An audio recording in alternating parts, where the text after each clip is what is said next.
Family, we deal with a lot of projection. A lot of the projection from Tethers being all like, you guys mistreated us because you guys were traumatized. Y'all mistreated us because you guys didn't know where you were from. And that's the reason why we mistreat you now. That's the reason why we called you Akadas and all of that stuff. A lot of what they do, because we're delineating as foundational Black Americans, there's a whole movement that a lot of people are very disturbed by. They're disturbed by our movement to delineate. So what they're doing, instead of taking accountability, because these people are allergic to honesty, instead of accepting that and taking accountability, what they've decided to do is they decided to project not only their own traumas, but really project their own insecurities and identity crisis. That's really what they're doing. And we're going to kind of do a deep dive into that. All right. So stay tuned. The price of freedom is death. We're coming to get our check. Welcome, my brothers and my sisters. I appreciate you guys for listening. If you guys could do me a solid, hit that like button. Please, please, and thank you. And if you guys are not subscribed, please, your chance now. Please, I appreciate it. If you guys will like what we do here, I appreciate that. We're not gonna we're gonna get straight started. We're going to get straight to it, okay? So we've already discussed this podcast before, okay? This is the podcast called 154 Podcast with Akbar and Godfrey. We've discussed this podcast before as they've discussed and projected. Now, both of these two people are Nigerian. Let's be clear. They're both first-generation Nigerians, all right? Very important. All right. And this is what we're talking about because we've discussed their podcast before. Now they've gone viral again. Somebody's taken a clip of them. They've gone viral again. And now they're kind of going into that. There's a lot to take from this. It's a whole lot. So what we're going to do is we're going to go to the original clip and we're going to talk about exactly why they're going viral now. Why they went viral, and then why they're making this response. Because I don't want to jump into the response before you guys see exactly what they're responding to. So we're going to go into this clip, and this clip was like this was a couple months ago, really. This clip was like a few months ago. So we're going to get right here. All right, here we go. And this is Godfrey. And this is Akbar, who was a former NFL player, talking about foundational Black Americans. Now, they're going to use the term African American, but we're retiring that term, so we're using the term foundational Black American. That's what we're using, okay? Let's go. Immigrants were like, America. Look at Ellis Island with the Italians and the Polish. And they were like, we here, bro. We're about to what? Yeah. It was just, that was America, because America pumped itself up like this place of opportunity and freedom. And I think also, and just being like African Americans it's part of my culture. I don't care what anybody says. My friends, a lot of my friends are African American playing football. Southern, they're my boys. It's like, nah, and you study American history. And you really study how African Americans have suffered, you go, You know how many African Americans are hardworking? Yep. All about education. Yep. So what are you going to say? W.E.B. Du Bois, who was the first to get a PhD at Harvard, he wasn't working hard? Right. I'm talking about in the early 1900s when they didn't let us have shit. Right. How did he get a PhD at that time? You're talking about Lewis Latimer, who invented the filament for the light bulb. That's the reason why Edison, when they were trying to invent the light bulb, it was all kerosene. So it was exploding. I read the whole book. I read Edison's biography. It was all exploding everywhere. And Lewis Latimer, Black dude, apprentice, that filament that you see in the light bulb is a Black man that made it. Because every February was Lewis Latimer. Right. But he was the one that created it. When it was, we appreciate that. We appreciate it, but African Americans have always been hardworking. But no, African Americans have been hardworking, but I don't know. But opportunity. Now, before we go, we gotta talk about this, because this is not our first time addressing Godfrey. And I'm gonna, cause I got some things to say, cause a lot of people kind of, but I got some things to say about Godfrey. But I want you guys to notice, and this is going to be very relevant going forward. Notice the whole. He first said, if you guys peeped, he said our culture. He said, yeah, it's a part of our culture, and he used the word. They didn't let us have anything. He said us. They didn't let us have anything. Back in the early 1900s. Okay, I think even if he said the 1800s, his family immigrated here. He's a first generation Nigerian. So his family was not even in this country during that time, but he's saying us. Okay, it's very important because we're going to get to that. Oh, we're going to do a deep dive tonight. Just remember that part. Okay, now we're going to get to Akbar and what he had to say. What about the appreciation of the hard work for the immigrants who came to this country and worked hard? Here's the thing is the Civil Rights Bill is the reason why our parents got to come over here. 1964, Lyndon Baines Johnson, who was one of the most racist son of bitches on the planet, had to sign that civil rights. But Martin Luther King is sitting right next to him. Right. Yeah. So that is the reason why Koreans can come here.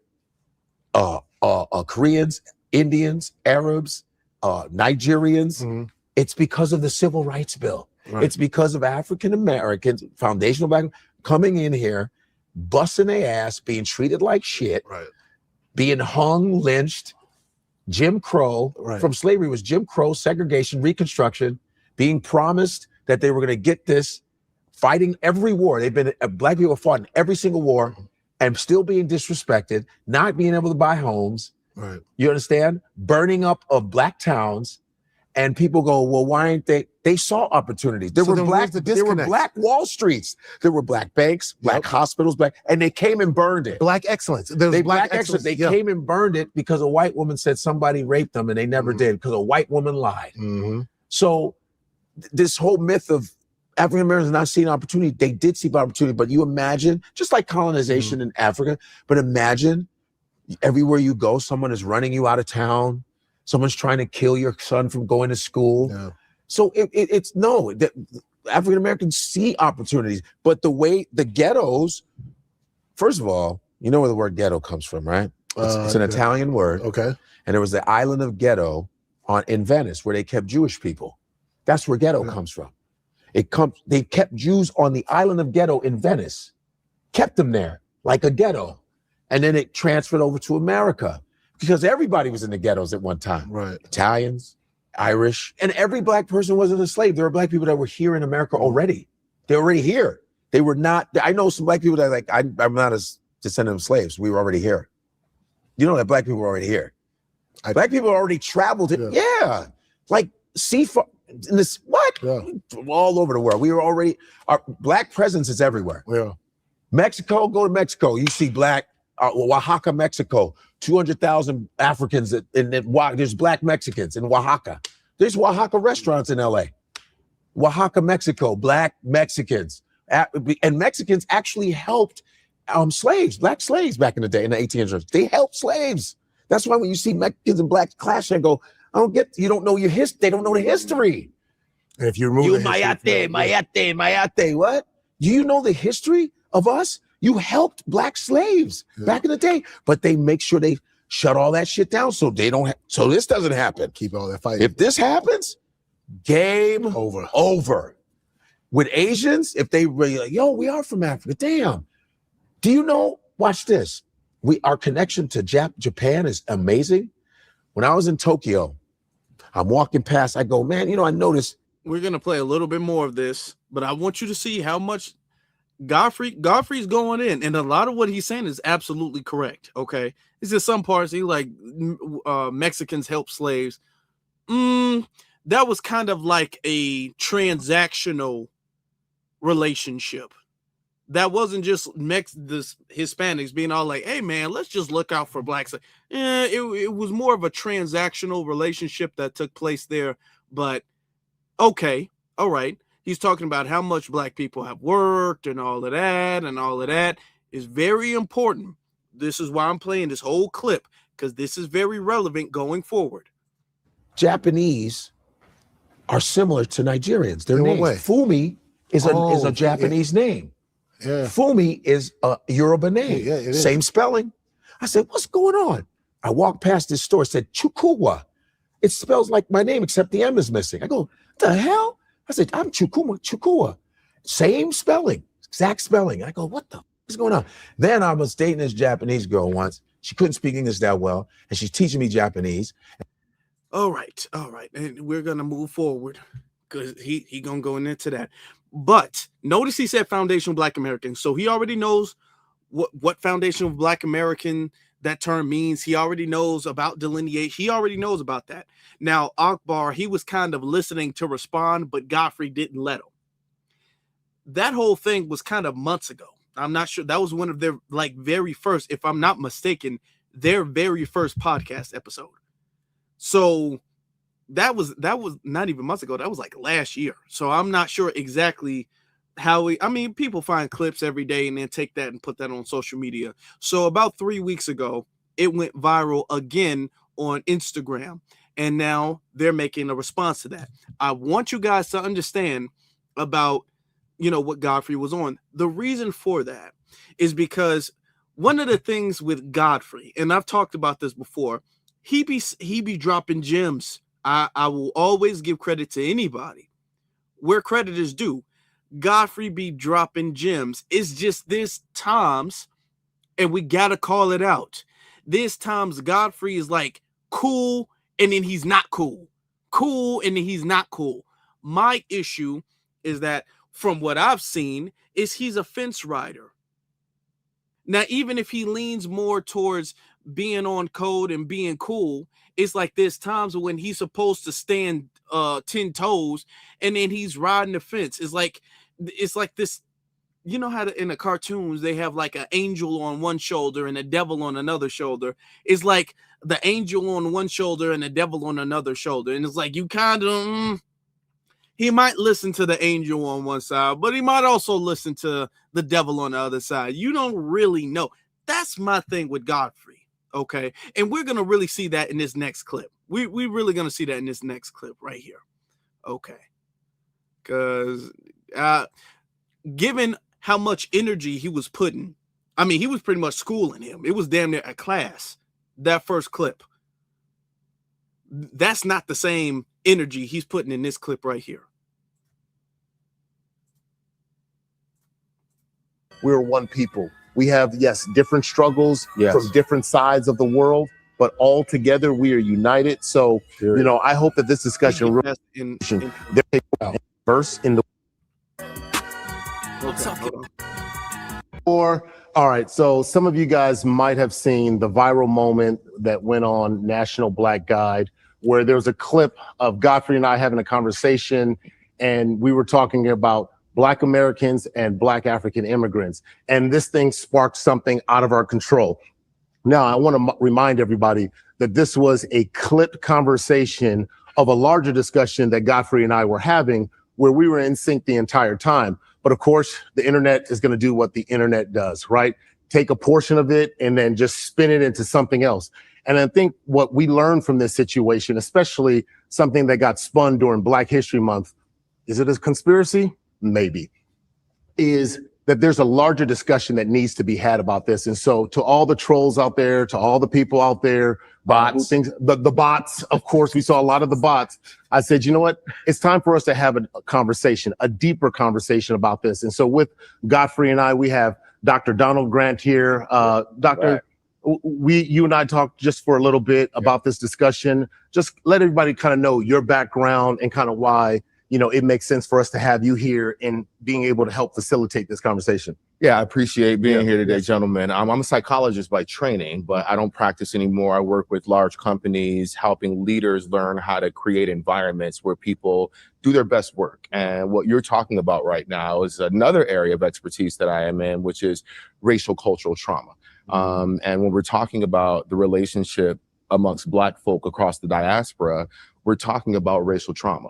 And everything that you all expressed. And so today I'd love to be able to dig into some of the stories behind why these why these conversations exist, why they're important, and why they're so hard to have. Yes. Yeah, I think I'll start it off with this. So Godfrey and I, we were having Now, this.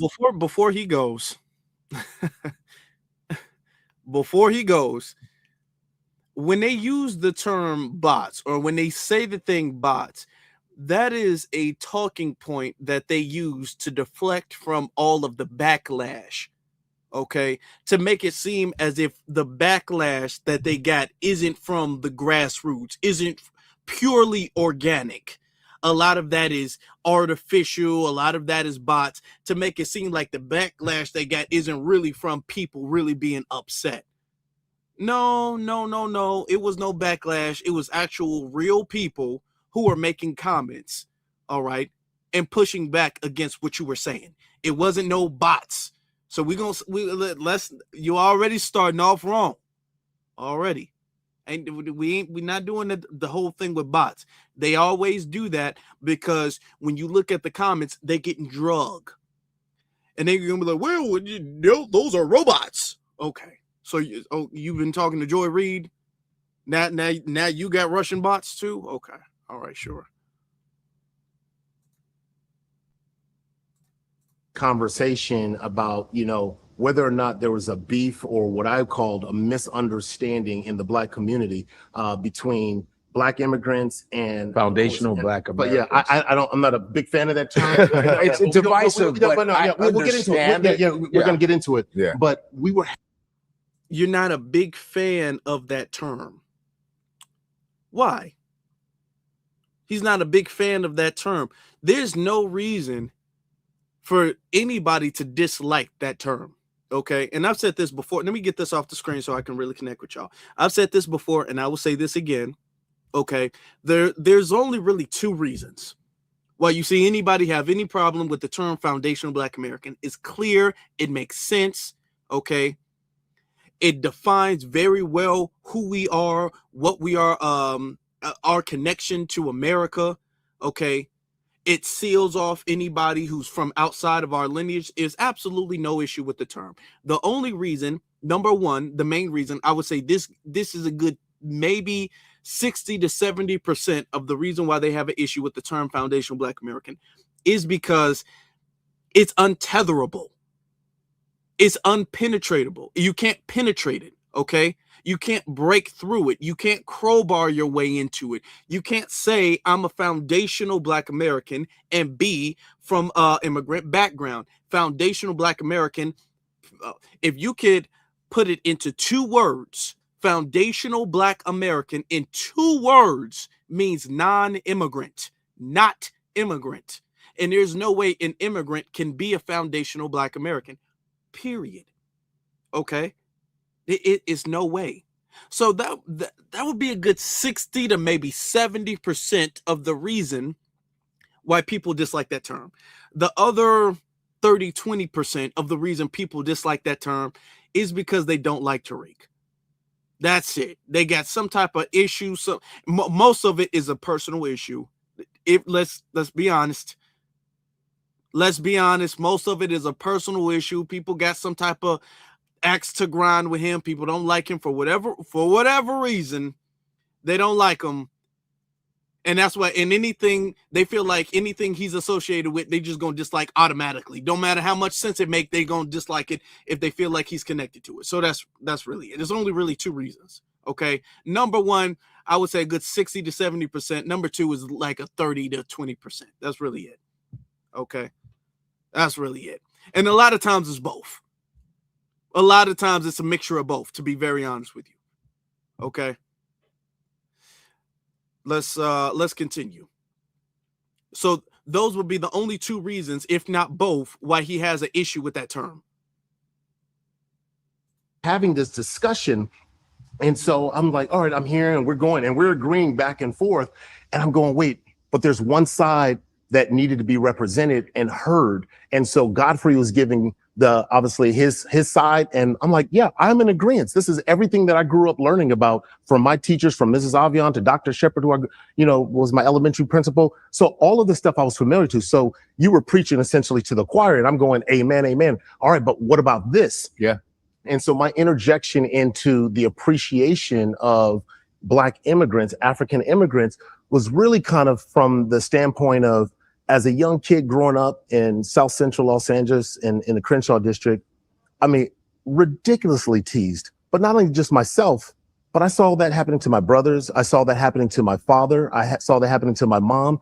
In fact, there was a point in the conversation where this is unscripted, where Godfrey and I were talking and we goes, but y'all Africans. And we kind of in sync and going like, wait, that came from somewhere. Absolutely. And that's the trauma that being a young African kid growing up, I couldn't hide from it, right? My name was Akbar Bajabia Miller. The first thing you knew, everybody was going to go off on me, right? Yeah. So I lived with that. I saw how people disrespected my father. I'm going, wait, bringing it up triggered a lot of people. You can't, how dare you say appreciate, like, wait, my father contributed to it. And I get it that it was on the heels of the Immigrant National Act of 1965. I get that.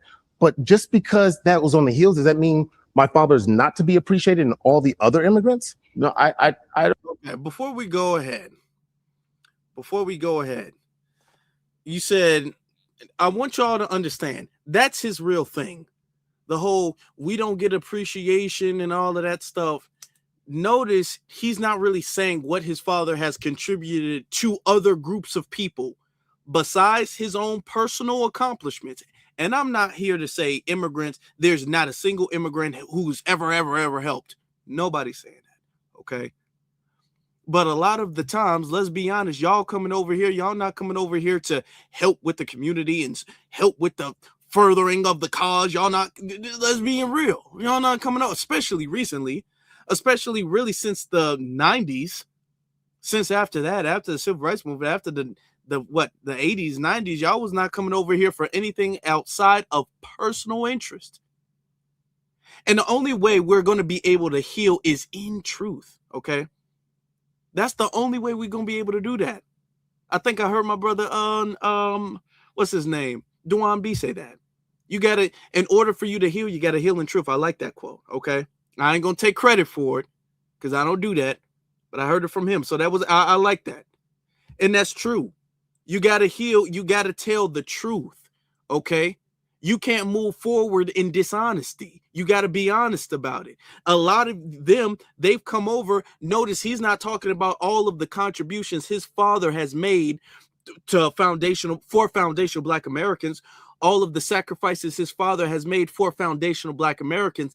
He's came over here with his own agenda outside of assisting our community, okay? And he's done things for himself personally, which is cool. All right, cool. Ain't nobody hating on that. But you're not going to make it seem like because he's come over, as he just said, on the heels of our work, we got to show him a level of appreciation for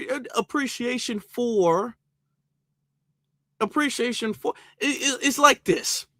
I'm gonna put it as simple as possible. I want to get this off screen. I want y'all to really connect with me with this. All right, it's like if you allow one of your family members to stay with you, and because they don't have a place to stay, let's just put it like this: if your cousin or something like that didn't have a place to stay, and you let them stay with you for a few weeks, a few months, and as they're staying with you, they're washing the dishes and sweeping and mopping and all of that stuff, and they tidying up the house. Cool, that's good.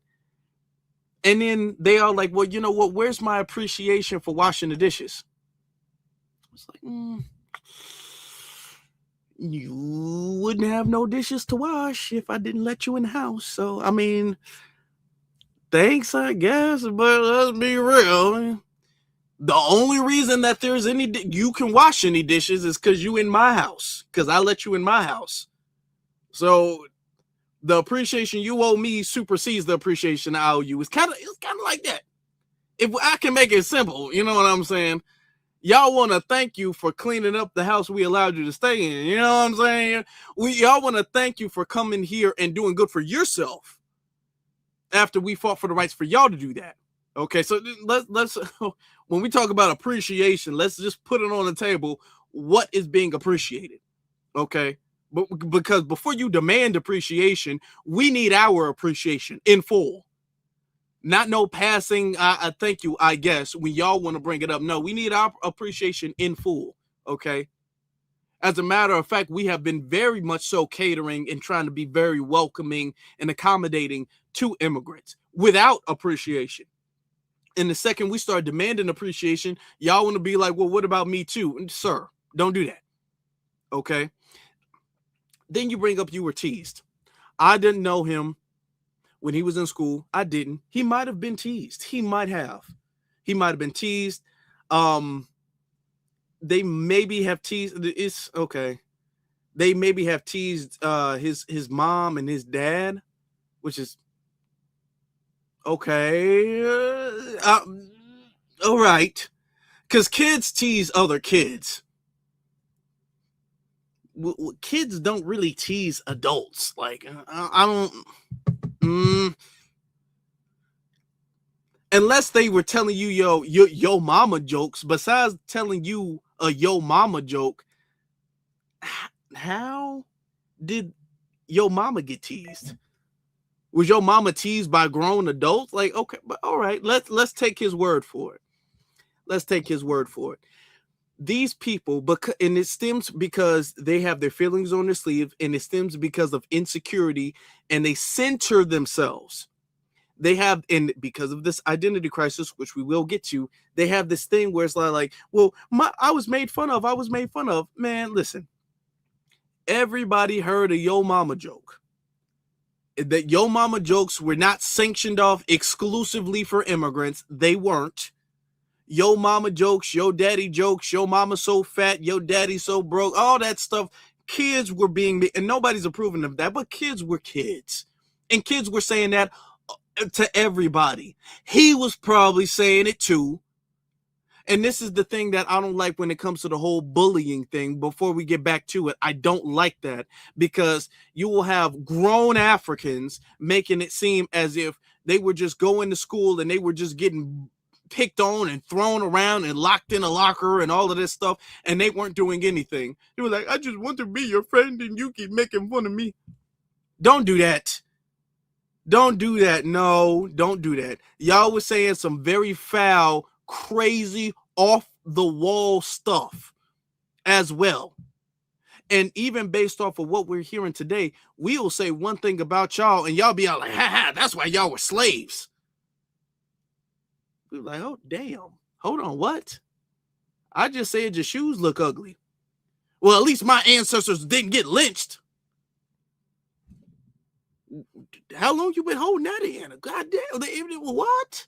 That's how far they take it. And if they're doing that today on camera, they making videos going way above and beyond on camera. They were doing that back in the day too. They were doing all of that, all of the stuff they're saying today, they were saying back in the day. We're not going to make it seem like y'all weren't saying Akatas and, man, my parents told me not to mess with y'all Akatas, y'all ghetto, y'all lazy, y'all this, we're not going to sit up here and pretend, because what they want to do is they want to kind of sanitize their background, sanitize their history, and make it seem like they just came over here and just was completely victimized for no reason outside of African hatred that we had. We know that's a lie. That is full-fledged lying. Now let's get back to it. We're going to get back to it. Hold on. Let's get back to it, y'all. Y'all, make sure y'all hit that like button, please, and thank you.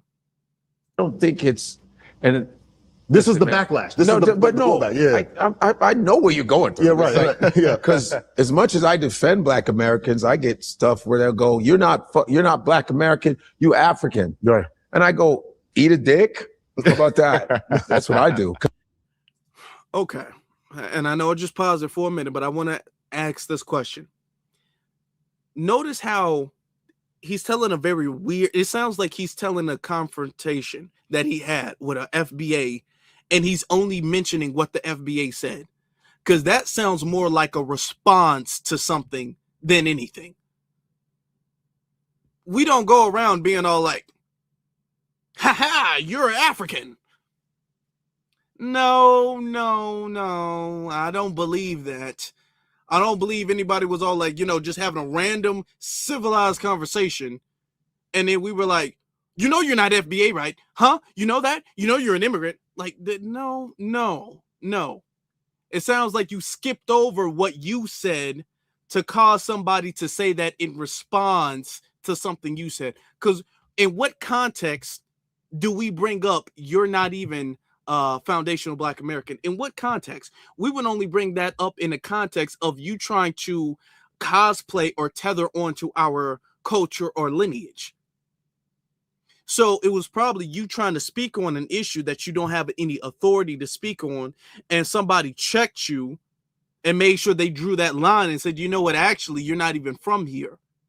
But that's not just something we go, that doesn't even make sense in the context he brought it up in.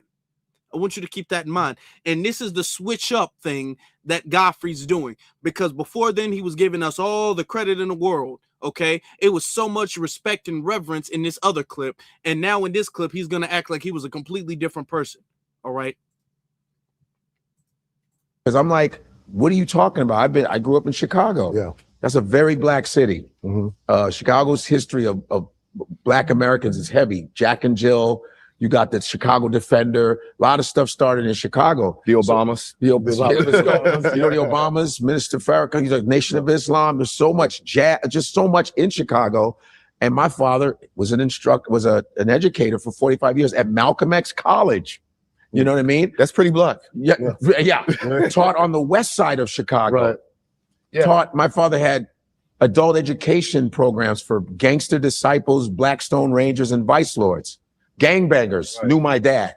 You don't get no, and cats be like, yeah, your dad taught me how to read, dog. For real, we got your pops. I mean, and my mother was a nurse an OB-GYN nurse who delivered so many people's babies. My mother was known in Chicago. So our Blackness was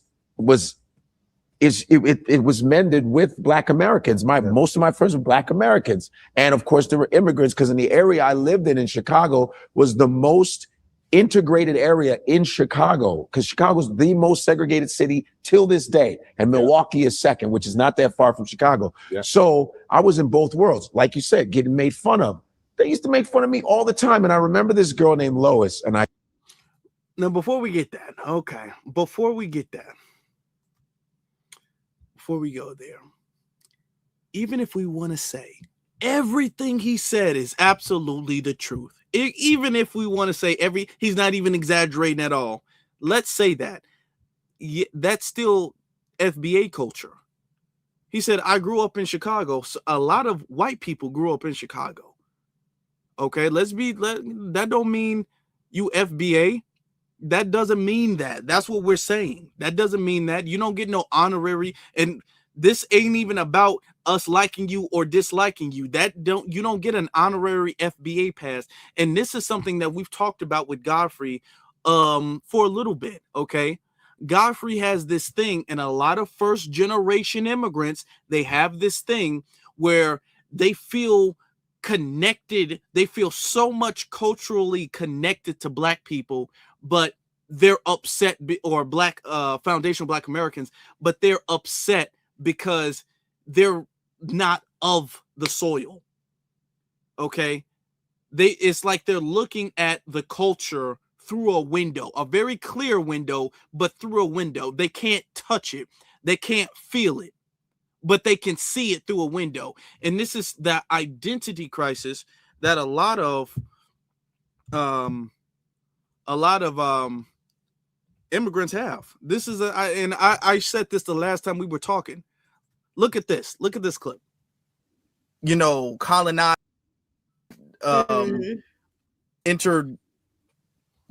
colonized mindset, fighting, y'all inter-fighting, y'all inter-ethnic, y'all tribalism fighting. We don't have time for y'all identity crisis. Really, let's be honest. Yeah. Let's call it, because they kind of project when it comes to the whole identity crisis, and they say the whole thing about pretendians or whatever the case is. The energy I got from that video with Godfrey is identity crisis. And we're going to have to be real about the fact that it's a lot of first generation, especially not the direct immigrants, but the first generation immigrants. Yeah, anchor babies. Identity crisis. They do. and they will argue up and down that they know where they're from and they're proud of where they're from, but they're proud of they're here and there, and we're all the same, but we're not all the same. That's an identity crisis. Yeah. They don't know if they're coming or going. I called it. I called it then. And that's and that is the thing with Godfrey. He will act like he's the most loyal FBA rider. He'll ride for FBA, and then he will act like he's super loyal on one episode, and then on another episode he'll act like the rest of the tethers. You can't distinguish him from any other tether. So it's this back and forth, and that's what I'm talking about with the identity crisis thing. It's this, you're telling everybody they need to respect us, and then you pushing the whole, FBA is divisive rhetoric. Where we don't know where you stand. Okay. And that's my thing. If I gotta flip a coin to see if you're gonna be cool or not cool, I'm just not gonna mess with you. That's my thing. Because that was not the energy he was talking about the last time. If anything, he should be talking about the way he was the last time or the first time. He should be talking about, what, we do have to understand that we do got to respect what they're coming from and where they're coming from. Okay. And we shouldn't allow bullying, and they're very much so mistelling exactly how that transpired. But we shouldn't allow, even if it did transpire the way they said, we shouldn't allow bullying to dictate our perspective of them as adults. Adults. That's what Godfrey should be saying. That's what would make sense based off of what he said the first time, but he's not. He's peddling the same tether narrative that Akbar was trying to peddle. So that's my thing, man.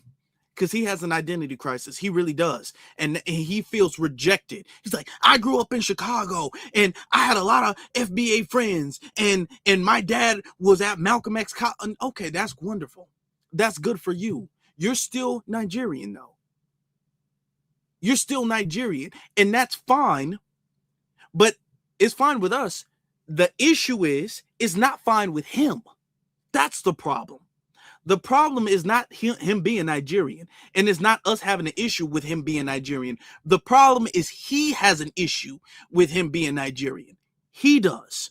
And every single time he steps over and tries to cross a certain boundary, our ethnic boundary, we just say, hey, hold on. This is a FBA exclusive zone. And then he gets into this like tether temper tantrum. Okay. He starts tripping out. No, he has a lot I want us to understand is going forward.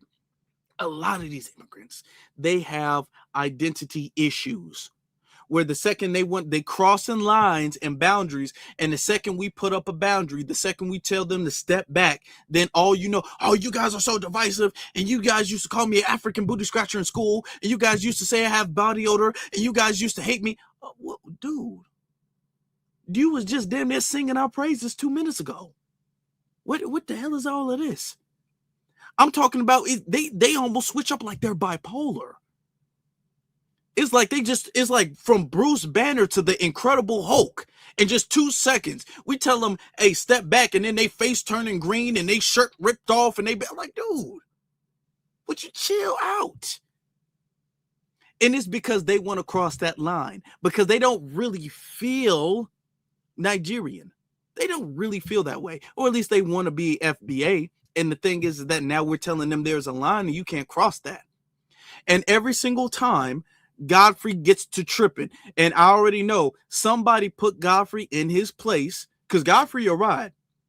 He'll ride all the way up until he crossed that line, and then somebody got to put him in his place, and then he go along with the rest of the tethers. You can't distinguish him.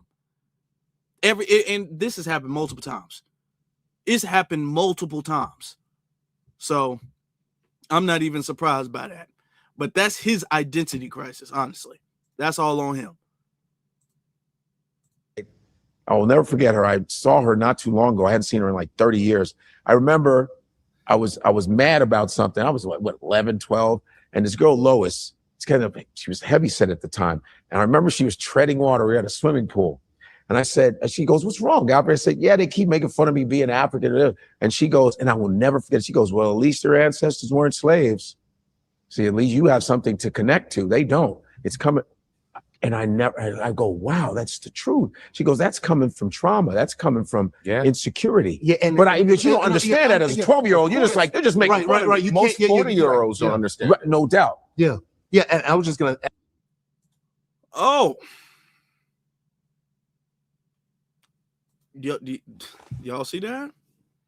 Wow. Godfrey. You wouldn't think at all that he would have allowed that or repeated that and agreed based off of the type of energy he was on the first time. You wouldn't think he agreed with that. You would think he was like, yeah, I guess that's right.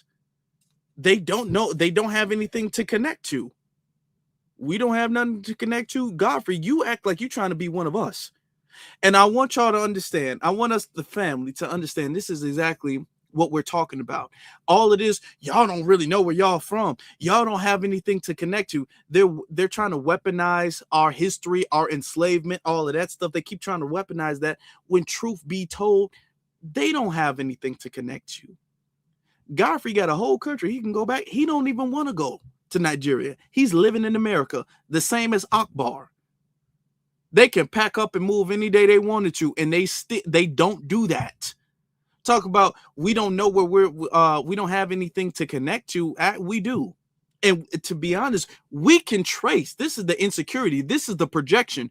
We can trace for hundreds of years where we connect to. They can't really do that for real. They can't really do that. I want you to understand most of the countries in Africa today, the actual countries, they're not ancient countries. They don't go back hundreds of years. They don't. Their history and answer, they can't trace that back hundreds of years. They can't do it. A lot of them, they can't do that. But what's worse than that is I want you guys to think about how far that is. For you to sit up there and mock, or for you to project or even bring up our enslavement, our ancestors' enslavement in response to some 11-year-olds picking on you, that just shows something. Okay. And he said he was dealing with some he was one of his fat friends or something like that. That shows you this is how they think. This is how they think. And he took that as confirmation bias. And this is why we get the whole y'all don't know where y'all from, Akadas and all of that stuff. They weaponize that because that's the only thing they have. To them, that is their armor. That is the only weapon they have to give them a sense of esteem for themselves, is because they say, well, at least I know where I'm from. Because to be honest, and like I said, it's them who feel that way. This is projection. You're projecting your own insecurities. They're projecting their own traumas. They're projecting their own tribalism. They're projecting their own issues onto us. Him being Nigerian is not our problem. Him being Nigerian is not an issue with us. It's an issue with him. He has the insecurity of that. He has that. Both of them have that. This is why, because they have an insecurity of being African. They have an insecurity of being an immigrant. They have an insecurity of their family background. Not us. Not us. They do. And they have to weaponize to give them some bit of esteem. They have to weaponize slavery because that's the only thing that they have. That's the only thing that they have. Which, if we're going to be honest with you, they were colonized. They went back and forth all over Africa. You think the colonized, they switched them. They told you, actually, you a part of this tribe. You're going to be a part of this nation. I own you. Yeah. A lot of them, they pretty much went through another version, not as harsh, not as severe, but another version of colonization, the same way we went through. Okay. So they can't. I was there. I know where I'm from. No, you not. No, you don't. A lot of them, if we're gonna be honest, they can't go back farther than the scramble for Africa. They can't go back farther than that. They don't know where they're from farther than that. They don't know where their history and all of that stuff was farther than that. A lot of these tribes, and I'm not even trying to beat up on the whole continent, but a lot of these tribes, they didn't have practices of even having last names and birth certificates and all of that stuff. That wasn't a practice back then. Not before Europeans came and colonized it. They didn't know who they can't go back prior to European colonization. They can't. They can't go back to their homelands in their country where they're the majority of farther than we can. They can't do that. So all of this is trauma projection. You feel secure in yourself by feeling like we don't know who we are. But in all actuality, it's them who don't know who they are. It's them who are insecure of where they are, of where they're from, of their family lineage and background and all of that stuff. That's why your dad had to teach at Malcolm X College. Your dad had to come here and teach at one of our colleges named after our FBA. We don't have that over there. Y'all have to come over here and assimilate. And that's y'all issue. There's no amount of assimilation that you can do and to be a part of an ethnic group. It just doesn't work that way. We're not making the rules. It just don't work that way. You can't assimilate yourself a part of somebody else's lineage. It don't work that way. And because you can't do that, you're having this temper tantrum where now you're saying all of these vile things because really you're insecure. Because if it didn't bother you, why would it even go that far? Why would you go that far if it didn't bother you? You're taking it all the way to hell because it really hit a nerve. Your background hits a nerve for you. Okay. Now, mind you, when you hear FBAs talking about Africans and Caribbeans and other immigrants and things like that, right? You don't even hear us talk about, well, you know what? I was called an Akata when I was in middle school. We don't even bring up middle school when we have our podcast. I want you to keep this in mind. Let me get this all the way off the screen so you can fully connect with me. Keep this in mind. When we have our podcast episodes, when we have our live streams, when we do rallies and all of that stuff, and we talk about our issues with African and Caribbean immigrants today, we don't go all the way back to middle school. We don't go all the way back to an anecdotal incident in high school. We don't do that. There are times where we make references to our relationships with them, but to be totally honest, we bring up modern day issues. We don't got to go back 20, 30 years and talk about how our childhood. We don't have to go back that far. We're talking about modern day issues, what they are doing today. They're going all the way back because there is nothing that they can talk about today. We're not doing anything to them today. And the more they talk, the less likely we were ever doing anything like that to them before. But let me get to the super chats because we got a lot of super chats. Let me get to the super chats real quick because I know I've been cooking. So let me get to the super chats. Let me get to FBA Carl. He says, Godfrey family, Fred from Biafra. I think I'm pronouncing it right. War. There was a war in Nigeria. It says, even done with that fleeing crowd tether. Yeah. That's it. Yeah. That's true. He did flee from that. That's very true. Okay. First class citizen. Thank you. Thank you for your super chat. First class citizen says, there goes that us again. That's true. Godfrey, the us and the we. And every time we say stop the us and the we, then he goes back to being bullied when he was that kid. He was not saying that before. I want you to understand. That's why I played that long thing. He was singing our praises, talking about how we don't get no respect, all of that stuff. Now we say, hey, you know, you're not FBA. Now he got bullied in school. Okay. All right, sure.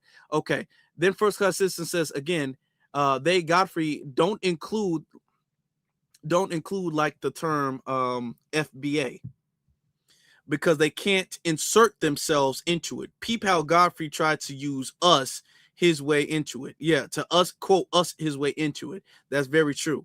Appreciate the super chats. Appreciate the super chats. Thank you. Thank you. All right. Let's get back to it. Hold on. I don't want to take too long. Let's get back to it. Let's get back to it. Add to that, this is like that trauma I get now as an adult, but I don't think a lot of, like Black Americans understand the trauma that also caused, because, if you're participating, and you saw it throughout movies, you saw it throughout music. I mean, all of it kind of crapped on the Black African immigrants who came to this. And anyone who denies it or says, as I saw in some of the comments, get over it, that was then. Whoa. Now we say get over it. Yeah. Now we say get over it. Like there's a conversation there, right? Like, so I'll let you get in on that. Yeah, I mean, before we get in on that, I want you guys to keep in mind, he doesn't name a movie that foundational Black Americans made, a song, a music video, or anything like that, that foundational Black Americans made that denigrated Africa. He doesn't. Because when his family was coming over here, that was during really the height of the Pan-African movement, where we was all pretty much saying, man, we shout out to Africa, and Africa's the motherland, and Africa this and Africa that. Y'all name something in our media that you can point to and say, man, why are y'all talking about Africans like that? We were the ones singing Africa's praises. We were the ones trying to make sure Africa looked good in the media. We were the ones on that type of time. It was Eddie Murphy, a foundational Black American, making Coming to America, where there was a whole kingdom in Africa with super, super rich kings and queens and princes and princesses. That was a foundational Black American who was doing that. Michael Jackson, a foundational Black American who made that music video, Remember the Times, where Egyptians were rich and have royalty and all of that. We were on that type of time. That's what we were doing. Name a song by a foundational Black America that just completely crapped on Africans. We weren't doing that at all. We weren't doing that at all. The only songs you can talk about is the songs we were uplifting Africa. Okay. Talking about Nelson Mandela and all of that stuff. So all of this stuff is a lie. All of that stuff is a lie. We were never on that type of time. This is a part of the curriculum. I mean, we have to understand everything we're talking about is kind of grounded in this white superiority ideology. No doubt. And remember, we're not talking about white people as individuals. We're talking about the curriculum that's created. So when African immigrants are told about Black Americans, they're told never be like Black Americans. That's right. When Black Americans are told about African immigrants, they say, at least you're not from there. And so there's this.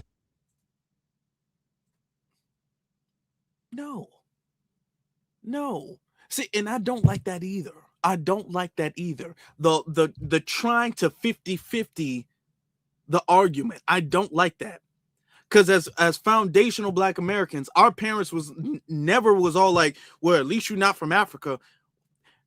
My parents, if y'all parents was not like that, if I want to know in the chat room, correct me if I'm wrong. It's a lot of us up in here, okay? Our family was never like, man, at least you're not African. At least you're not from Africa.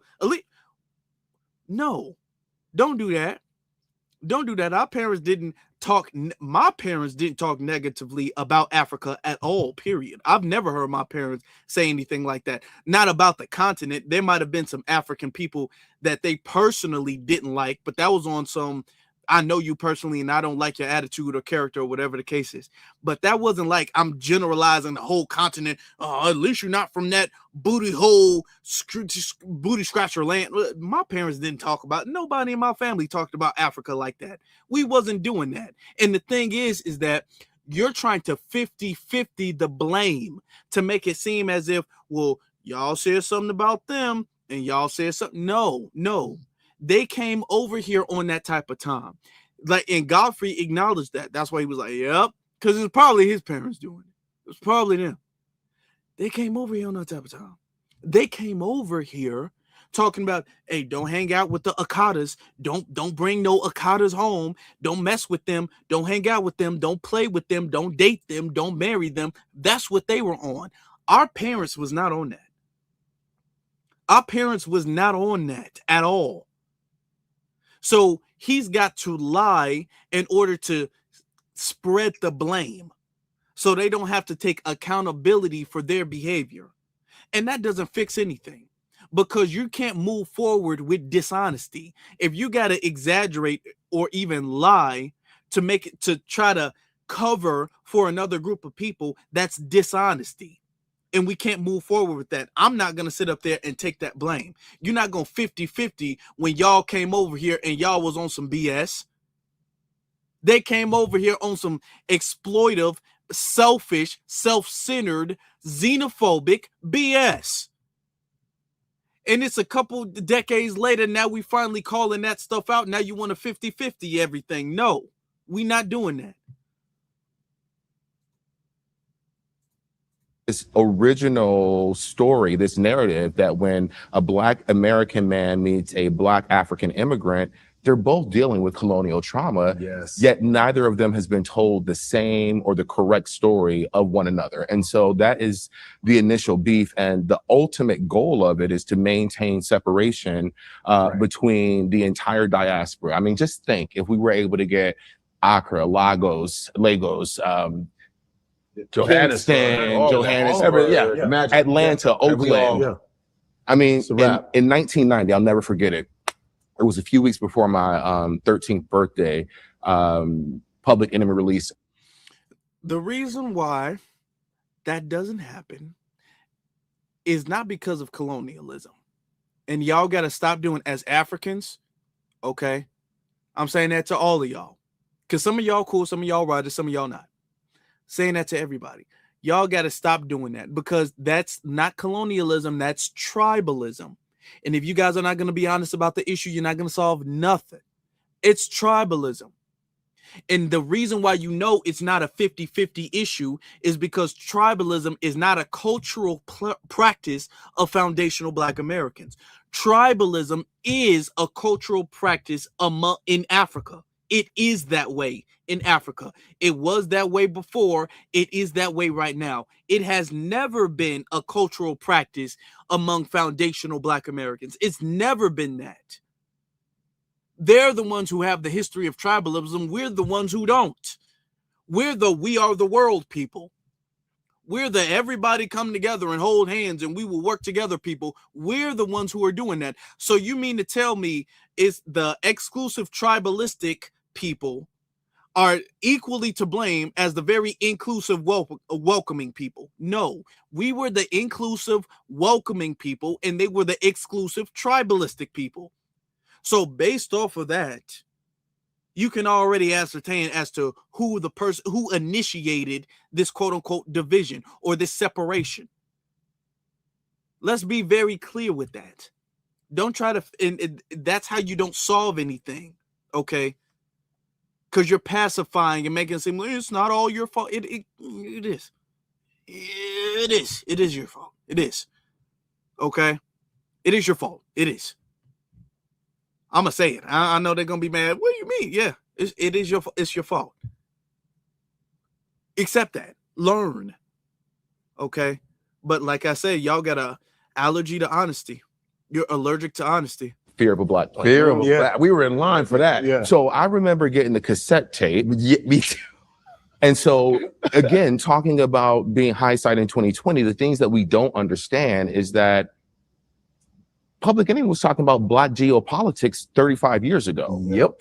Fear of a Black Planet literally transcribed everything we're talking about right now. When you think of Terror Dome, I got so much trouble on my mind. Hollywood Burn with Big Daddy Kane and Ice Cube. Yep. So this is not a new narrative. This is the same story that's been going on. And I think it's important to be able to see the source of the problem in order to actually articulate and speak about the problem. And so, you know, what you all had on camera was a kind of colloquial conversation that really turns into beef in the outside world, in the outside space, which is why it went viral, because people are yearning to have this conversation. I like engagement. Yeah, but engagement, I like it because I think I'm pretty well versed in this, because since I was 18, we started at the African American Cultural Center at University of Illinois. We had we got together and did a Black book reading club. Yeah. We brought in Stokely Carmichael. I met Francis Cress Welsing, Dr. Naeem Akbar, Breaking the Chains of Psychological Slavery from Florida State. He came. I met Eleanor Holmes Norton, who's still a senator. Absolutely. These people, I sat and talked with them, Sister Soldier. Yeah. So we brought them in on, we put our money together and brought these speakers in. We had another brother named Ajwa Kwesi who taught us pre-slavery history, real African history. We had him 3 times. Steve Coakley from Chicago, another historian. So I was going to big time lectures, and then I was going to Savior's Day also. Yeah. So I had all of that. I have over 200 books, African American history. Yeah. Nelson George. Yeah. He's one of his books is Boo-Hoos, Baps, and B-Boys. Yep. Yeah. I've read that. So I was very well versed in James Baldwin. Yep. But you know what? Max, And our parents, because I think this is important. Just like I'm sure your parents supported you understanding that being here in America, my parents did the same thing. Growing up in South LA, where my elementary principal, the late Dr. Genevieve Shepard, she made sure that not only did we learn the Black National Anthem, not only did she bring in and get us connected to being able to listen to Jesse Jackson and to Andrew Young and getting us to Washington, D.C. I'm a 6th grader going off to Washington, D.C. and learning all the different history when it comes to Black Americans and the contributions in this America. Speaks to the gravity of this problem, though. This speaks to the deliberateness with which white identity has been saturated throughout all our environments, because you all are talking about the conversation that happens between Black Americans and Black immigrants, but it's a similar conversation happening between Black Americans and other Black Americans, and that's the level of depth that this is. My first encounter with white supremacy was not from white people. It was growing up in a housing project in Buffalo. First off, okay. Before this dude goes on, let's talk about that. Let's talk about all of the books and research and all of that stuff that you read. Okay.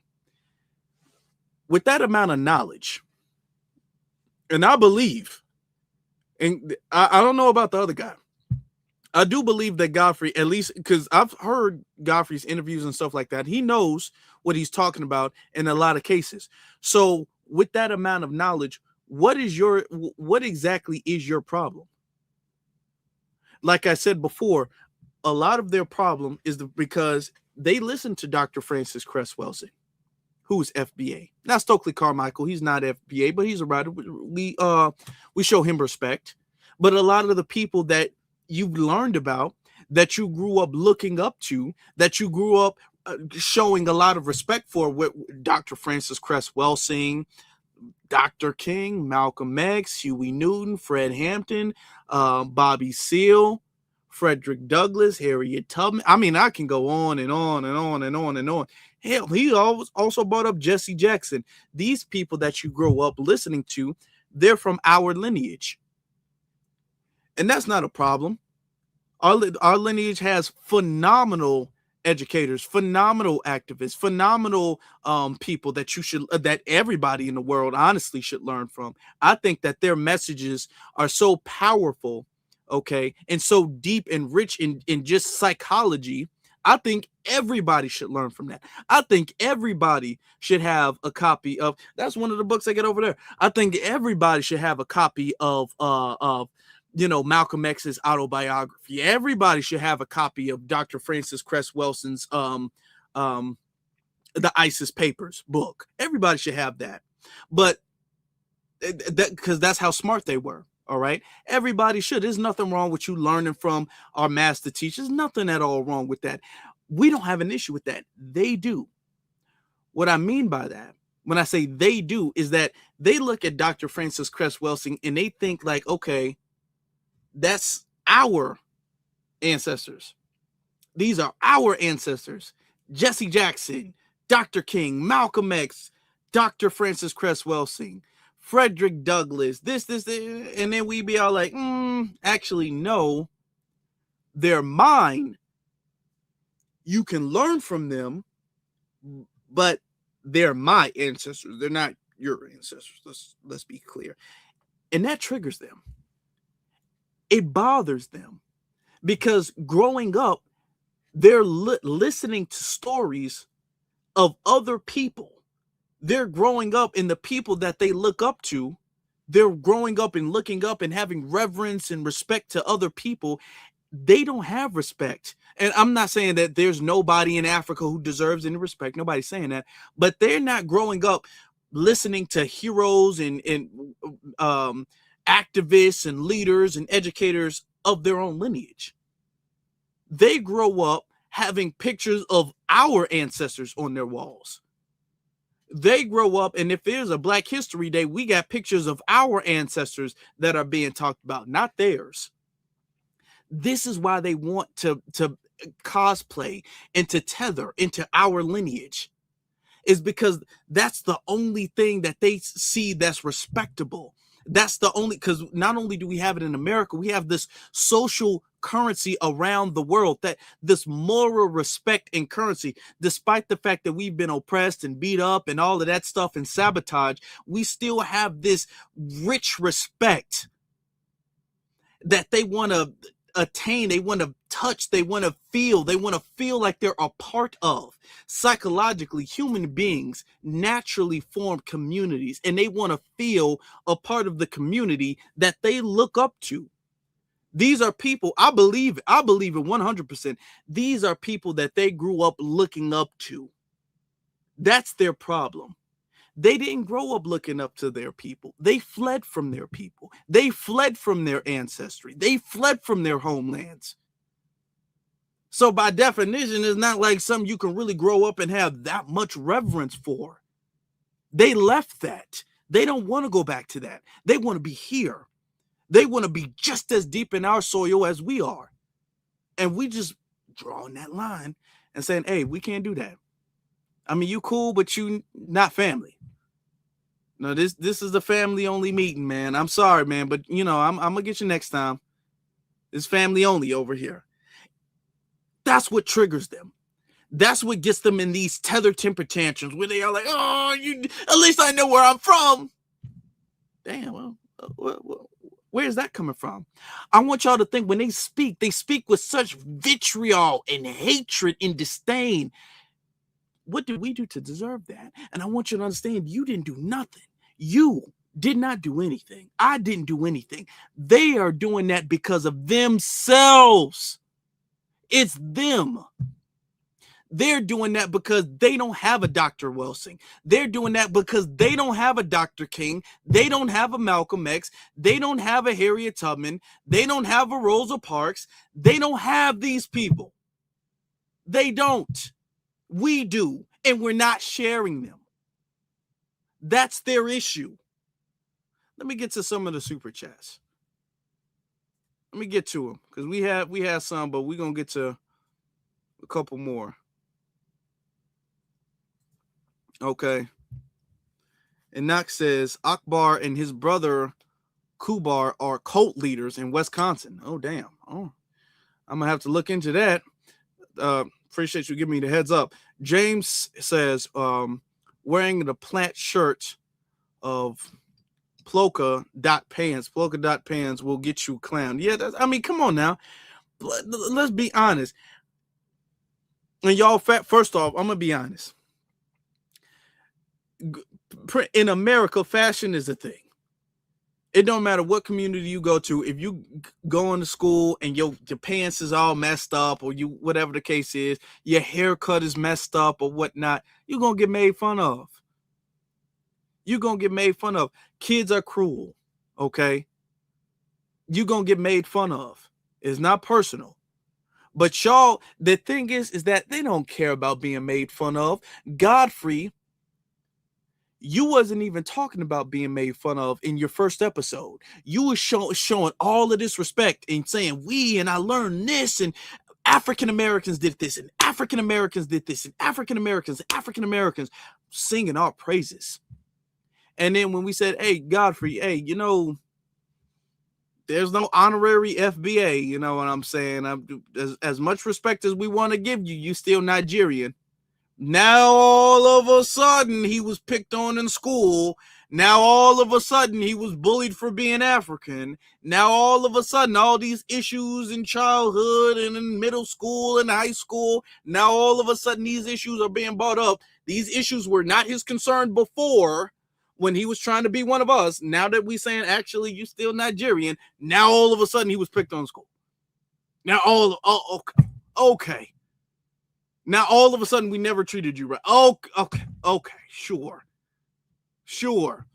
You wanted it to be us. Then when we said that's like, before I get to the rest of the super chats, y'all, that's like somebody saying, it's like when a guy, and fellas, I hope we stop doing this. I hope we played this thing out. It's like when a guy asks for a girl number, and he trying to holler at her. And then she gets thank you, but she says she's not interested.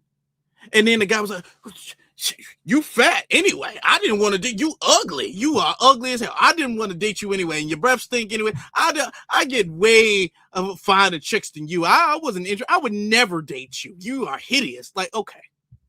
All right, dude. You was just trying to talk to her. You was just trying to go out with her. You was just trying to get her number.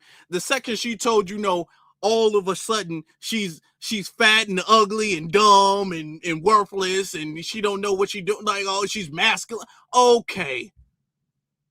But when you was in her DMs, when you was trying to get her number, when you was trying to see if she was free this weekend, okay, she was fine and beautiful and smelled nice and all of this stuff. You wanted to buy her flowers and all that stuff, and you came up and she was like, I'm not interested. All of a sudden, she ain't crap. And okay, that's what they doing.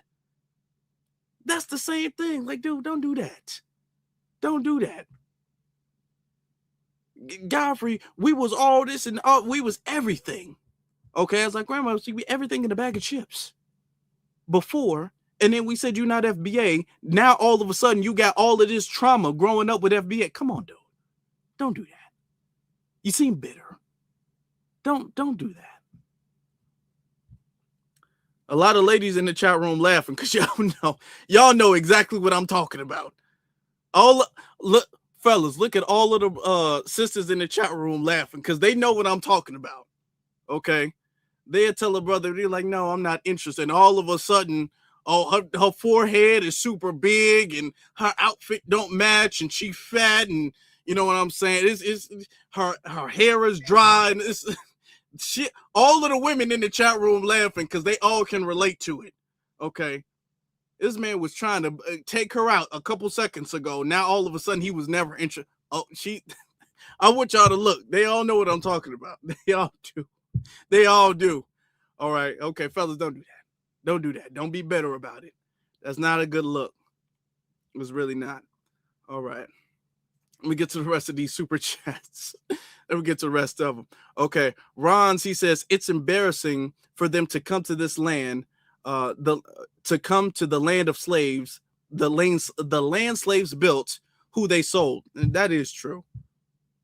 That's true. Yeah, he ain't lying about that. My brother Hurricane. Oh, thank you for the super chat. My brother Hurricane, he says, Godfrey once shows once again that we have no allies. And that's the thing. You can't trust nobody who's as flip-floppy as Godfrey. Because at this point, this is damn near bipolar behavior. You don't know what you're dealing with. One day it's Dr. Jekyll or Mr. Hyde or whatever the case is. You don't know what you're dealing with, Godfrey. On one podcast, he say one thing. On another podcast, he say another thing. Then if he pissed off, he'll say one thing. If he in a good mood, he'll say, come on, man. Okay. First class citizen, he says, these tethers had become culturally homeless. Honestly, yeah, that is what it is. We're going to get to this one, then we're going to get back to it. Okay. Let me see. Our brother says, though I'm well aware of how misinformed Lord Jamal can be, Godfrey's was cut off. Godfrey's was off code for grounding. This is for, hold on. Okay. He was cut. He was off code in grounding or guarding Dr. Dave and breathing and berating. I'm sorry, this font is kind of low. And berating Lord Jamal on his podcast. Godfrey may be funny as hell and cool on the surface, but dude is a snake. Thank you. And I apologize for, I had to zoom in and everything like that. The font is a little blurry. I'm gonna have to maybe change some things up a little bit for that. But that is true. And that's the thing I'm saying with Godfrey. I used to really like Godfrey. Godfrey was really cool. Then it was like, okay, well, I don't have to agree with everything. But then it's like, Godfrey, what are you doing? And this is my thing. Akbar, I disagree. I don't like him, but I'm not disappointed. Godfrey, you know better. Godfrey he knows Tariq and everything. Godfrey, you already know about FBA. So Godfrey knows better. That's my thing with Godfrey. Godfrey knows better. So the fact that Godfrey is flip-floppy and he'll be cool with you, then he'll like low-key dish you, and then he'll get mad and he'll say something about FBA, then he'll take it back, and then he'll like all of this moving around. And people do that when they have identity crisis. When they have an identity crisis, I said this last year when we talked about Godfrey last year. I said this. I said Godfrey moves like he doesn't know where he's going. They don't know where they're coming or going. Okay, they don't know if they're a proud immigrant or if they're a proud American. They don't know if they're honor. They don't know where they are. They're lost, and they act like it. And we see it in their behavior. They act like it. We see it there. He don't know where he's coming or going. He'll say, it's the same damn channel. It's not even a different channel. He ain't even talking to a different crowd. It's the same damn channel. And he's saying one thing and a completely 180 and saying a complete different thing. Let's get back to it. Hold on, because then the psychologist is trying to educate us on the psychological damage and trauma of foundational Black Americans. In New York, where I was consistently told, you talk white. Oh my God. Yeah, now my response would be, was consistently, it's actually you speak white. Okay. Now I'm gonna take it back a couple seconds, because what he says, this is some raccoon talk right here. Honestly, it is. Because now he's gonna sit up there and be all like, well, my first encounter with racism wasn't from white people. It's really from blacks. It's really from the blacks. The blacks didn't accept me. And we're going to talk about that a little bit too. But obviously, that in a housing project in Buffalo, New York, where I was consistently told, you talk white. Oh my God. Yeah, now my response would be, was consistently, it's actually you speak white, but obviously I didn't say that, but I can be that. But so the thought is that every single intersection of Blackness has a level of beef associated with it. And so the reason that exists is to maintain division and separation. And an important note that we'll probably get to later is that colonialism, we oftentimes speak about it in the past tense. It's still going on. So you talked about that, because I want to get in, because that was something then in the comments. You going through and you're looking at that, because for me, going into the comments, it's, yes, as a human, I want to go back and I want to fight back, right? But some of them, like one particular in the comments goes, well, he ain't a real one, something like that, like, because look at the way he sounds. And another comment person gets in there, well, he grew up in Crenshaw. No, that's where his granny lived. No, my granny lived in Nigeria. My granny lived in Nigeria. I grew up in the hood, but I'm like, wait, growing up in the hood, what does that mean? Like, then you start getting into the conversation of the black card thing. Like, wait, so what do I have to sound like? Because I feel like, and tell me if you feel this way, that I'm in this conversation, that I feel like I'm uniquely situated. You're uniquely situated, being that I'm a first generation Nigerian born in America, grew up in the hood. My father experienced from the redlining and then racism and all the other experiences that have been negative and positive I've experienced. So where does that idea come of that somebody I get to question your blackness because of the way you sound? Like, what the hell is that? That's the dumbest but it ever, man. My doing stand-up comedy. Have you experienced that? Yeah, of course. They would be like, why do you talk white? You talk this. It's trauma. And speaking white, I go, a lot of white people can't speak either. There are a lot of them. Well, one of the best responses that I've heard from that is, no, I speak the English of, James Baldwin. I speak the English of Frederick Douglass. Yeah. And, there were Black people who had a quote unquote command of the King's English. Too. Yeah. Or I say tuition. Yeah. I would say tuition. But my parents paid for it. How else am I supposed to talk? I didn't have a waste of money. Yeah. Like I didn't have I grew up in a public school. I went to the public schools, right? But I'm like, wait, what about Barack Obama? I wonder if maybe he experienced that. I'm not sure, but I feel like everyone praised Barack Obama for his sound, and I'm going, wait, I'm confused. What are we supposed to sound like? I think. Well, that's probably because Obama was raised around white people. So he probably didn't hear that comment because Obama was only around white people growing up. So he ain't heard, you sound white. He probably did hear, you sound really out. You're well-spoken. You know how they be out. You know what? Barack, what's your name, buddy? Barack Obama. You're such a well-spoken young man. You know how they'll be when they don't say you sound white. They'll be like, oh, really? Oh my God, you're such a well-spoken individual. You look at this colored boy. You have a bright future ahead of you. You really do. Oh my God. You said, do you read? You can read. He can read, guys. That's how they act like. He can, you sure you can read and you're so well spoken? It's probably because you have a white mom. That's probably why. That white DNA, that's the thing. That'll get you, man. That'll get you. Your white DNA. Okay.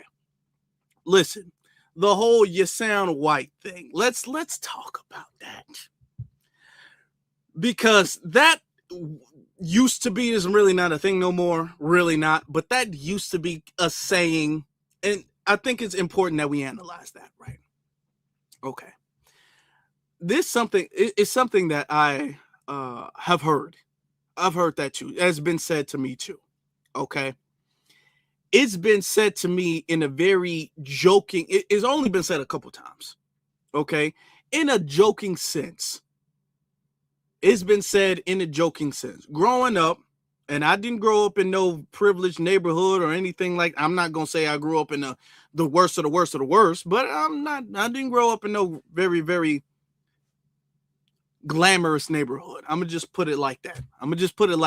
Okay, because a lot of people try to do the hood Olympics and be like, I grew up real poor. I'm not even gonna go there, but I didn't grow up in no glamorous neighborhood like that. Okay, and I would try my best growing up. I would try my best to not allow the conditions of the neighborhood I grew up in to define how I carried myself.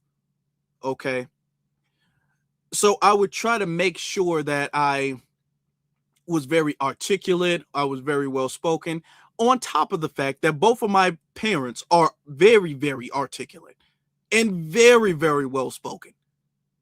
My grandma used to work for AT&T. She used to be, I forget exactly the, position or whatever the case is, where she used to be the I forget exactly what it's called, but it's the thing where you would ping people over with the phones or something like that back in the days when phones was a newer thing and you would have to work at a phone station and all that stuff. My grandma used to do that. Okay.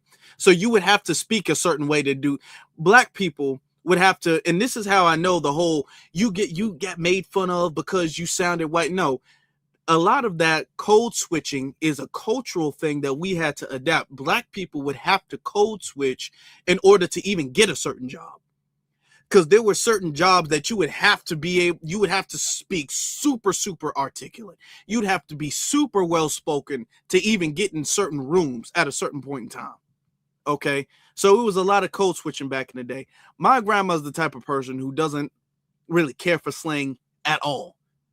Like if we around her and we say, you know what, I'm finna go to the store. She's like, you mean you're going to go to? She's the type of person who will do that. She's one of, you know, she does that, right? So growing up, I would say I used to speak more, I guess, proper, if that could be, if I was to use that term, than some of my peers. And sometimes people are like, man, you sound white or whatever. As a joke, I would never feel no type of way about it. I would never feel that they're looking at me like I'm a different type of black. I would never feel it would come from a condescending place. They would laugh when they said it, okay? And actually compliment me on my vocabulary, okay? Compliment me on that. We were like, man, you know a lot of big words and you're very articulate and all that stuff. And a lot of times that would be followed up with a compliment. So the narrative that black people have this kind of disdain for vocabulary and have this disdain for that, and that doesn't make any sense. That's really not true. That's really not a part of our culture. If there was a joke or something like that being made, it's really not, we're ostracizing you because you speak too well. That's not really been a thing. There were some people, especially the people who might have spoken slang all of the time and they didn't really code switch at all. They might have made a joke here or there, but we've always had people in our family who are very, very articulate, very well spoken, and they would be around some of the hood people in our family.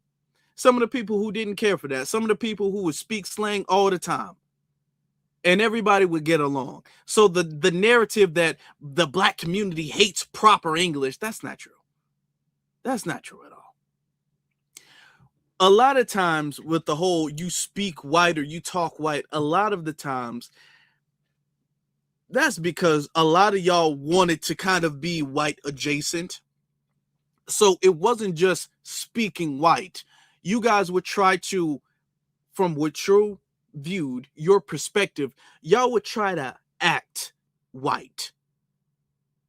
Y'all would try to carry yourselves as if you were white. That's the thing.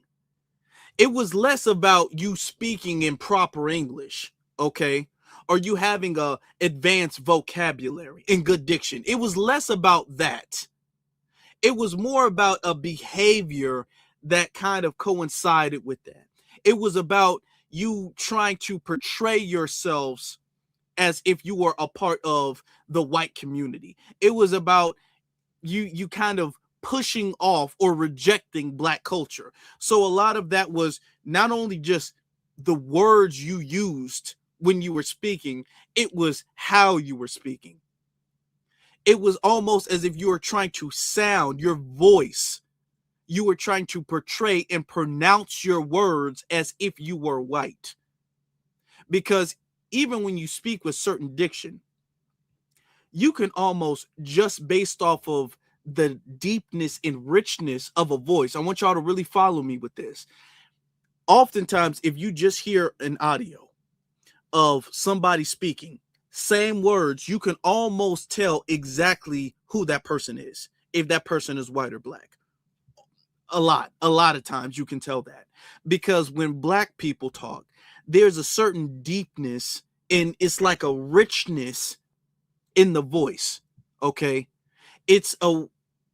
You can almost hear black people speaking from our diaphragm.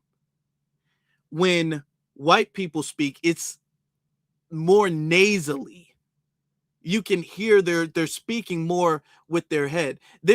When I say speaking with their head, in singing, okay, there's a thing called, and Michael Jackson mastered this, okay, so this is how you know what I'm telling you is the absolute truth. There's different voices that you can tap into. There's like what they call like your chest voice, where you're speaking or you're singing from your diaphragm. That's where they get that real deep, rich singing. Back in the day when they would sing and their voice would get like 3-4 tones deeper they would sing from their body, right? Then when people would sing, and they would sing in a very high-pitched, light voice, it was like they're singing from their head. If you guys know what, y'all can hear it. I can't play no music, but y'all can hear it. And if any of you guys can sing, y'all know exactly what I'm talking about. Y'all know the difference between singing from the body and singing from the head. Y'all know how that sounds different. Okay? And that's the same way when we speak. When Black people, foundational Black Americans, when we speak, a lot of times we speak from the body, not the head. So there's a difference in the tone, not just the words, but the tone of how we speak our English. Okay? White people, they oftentimes they speak in a higher pitch, more nasally voice. All right, the men and the women.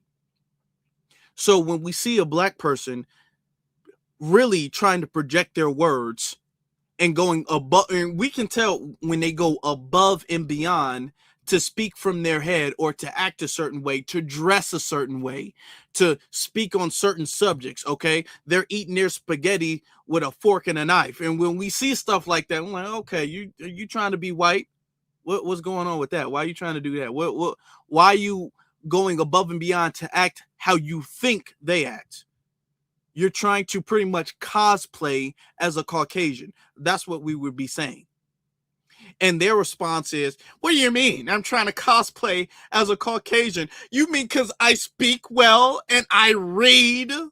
It's that why? See, the Black community, you don't like books. That's the problem. And because I read and I'm not a nincompoop and a thug like you think I want to be white and I'm not accepted by the Black community because I button up my shirts all the way to the neck. That's your problem, dude. Okay? That's why you can't get a job. That's why the police chase you down. The police love me. They don't pull me over. That's that. That's that Carlton Banks type of behavior.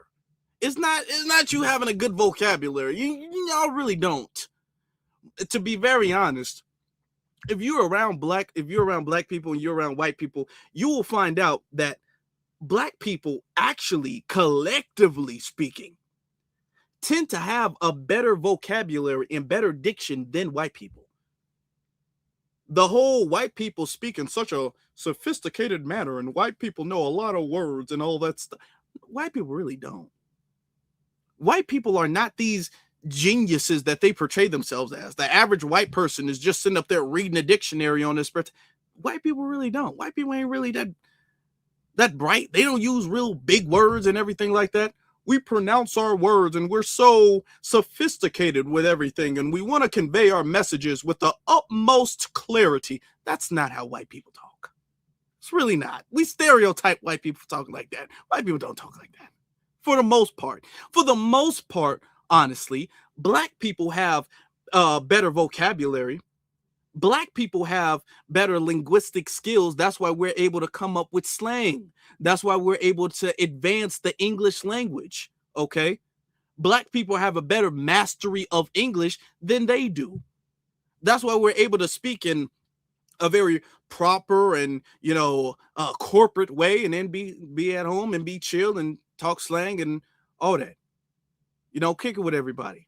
That's why we're able to do that. We actually know English better than they do. We have a better mastery and understanding of English than they do, if we're going to be very honest with you.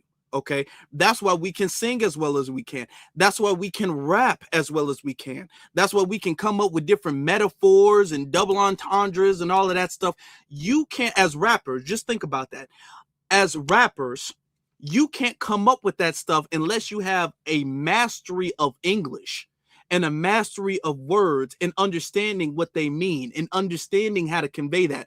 I want you to understand, rap wouldn't have even blown up if Black people didn't understand it. So not only do rappers understand double entendres and metaphors and analogies and different meanings and all of that stuff, they have to have a mastery of the English language, and so do the listeners, because what they're saying wouldn't even matter if we didn't understand it. So not only do rappers have an incredible understanding of the English language, so do pretty much foundational Black Americans. While they were sitting up there saying that the music was trash, we were understanding this on a deeper level than them. So that just shows our understanding of not just English, but just our understanding of communication in general has always exceeded the dominant society. So the whole narrative, and I'm circling all of this back to the narrative of you talk white, why do you talk white? That's not talking white. You're acting a certain way. That's what that is. You're acting like you're Carlton Banks from Fresh Prince. You're not so much smarter than nobody. You're just acting that way. Okay? That's what that is. Let me get back to it. I know I kind of went off on it, but I really want us to get a deep understanding of that. The whole talking white. Black people didn't accept me because I knew how to read. And that's why I date white women. Because white women like a black man who can read. I can't. That's why. Y'all eat fried chicken and watermelon and stuff like that. And I just eat whole foods. That the everyday interaction, you're not supposed to sound like that. Barack is at a certain level. Well, we can handle that. James Baldwin, that's kind of celebrity. There's always exceptions. Type, you know what I mean? They have the exceptions. There's always but exceptions. every day you're in the Walmart and you're like, hi, do you know where the underwear is? But remember, Do the Right Thing. Remember, Do the Right Thing. They had the pictures on the wall, and they're sitting there, and these individuals didn't like black people. So he was like, well, what about Prince? What about Michael Jordan? He's like, they're different. Or when he says, he's like, you always say this, that, but who's your favorite artist? Prince. Oh, who's your favorite basketball? Michael Jordan. He say they're exceptions. So white superiority, just like male privilege, you get to pull things out and make them exceptions, so you don't have to incorporate them into the general rule. Yeah. And so when you're a black kid growing up in the projects and you're speaking like many of us speak, it's a division and it's trauma. And, I know I just paused it for a minute, y'all. But let me just say this. When you go to a store and you ask where the underwear is and all that stuff, that's that anti-black stereotype that all black people speak in this very super ghetto urban slang. If I go into Walmart, like, excuse me, young lady, I see that you work here, you have your blue vest on. Can I ask you if I could bother you for a second of your time? I'm looking for underpants. And I am having difficulty finding the aisle that they belong to. And then all of a sudden, what you talking about? Some underpants now? That like why you talking like that? Why you just go over the store and look for them? Like, no. Black people don't get on other black people for not speaking slang.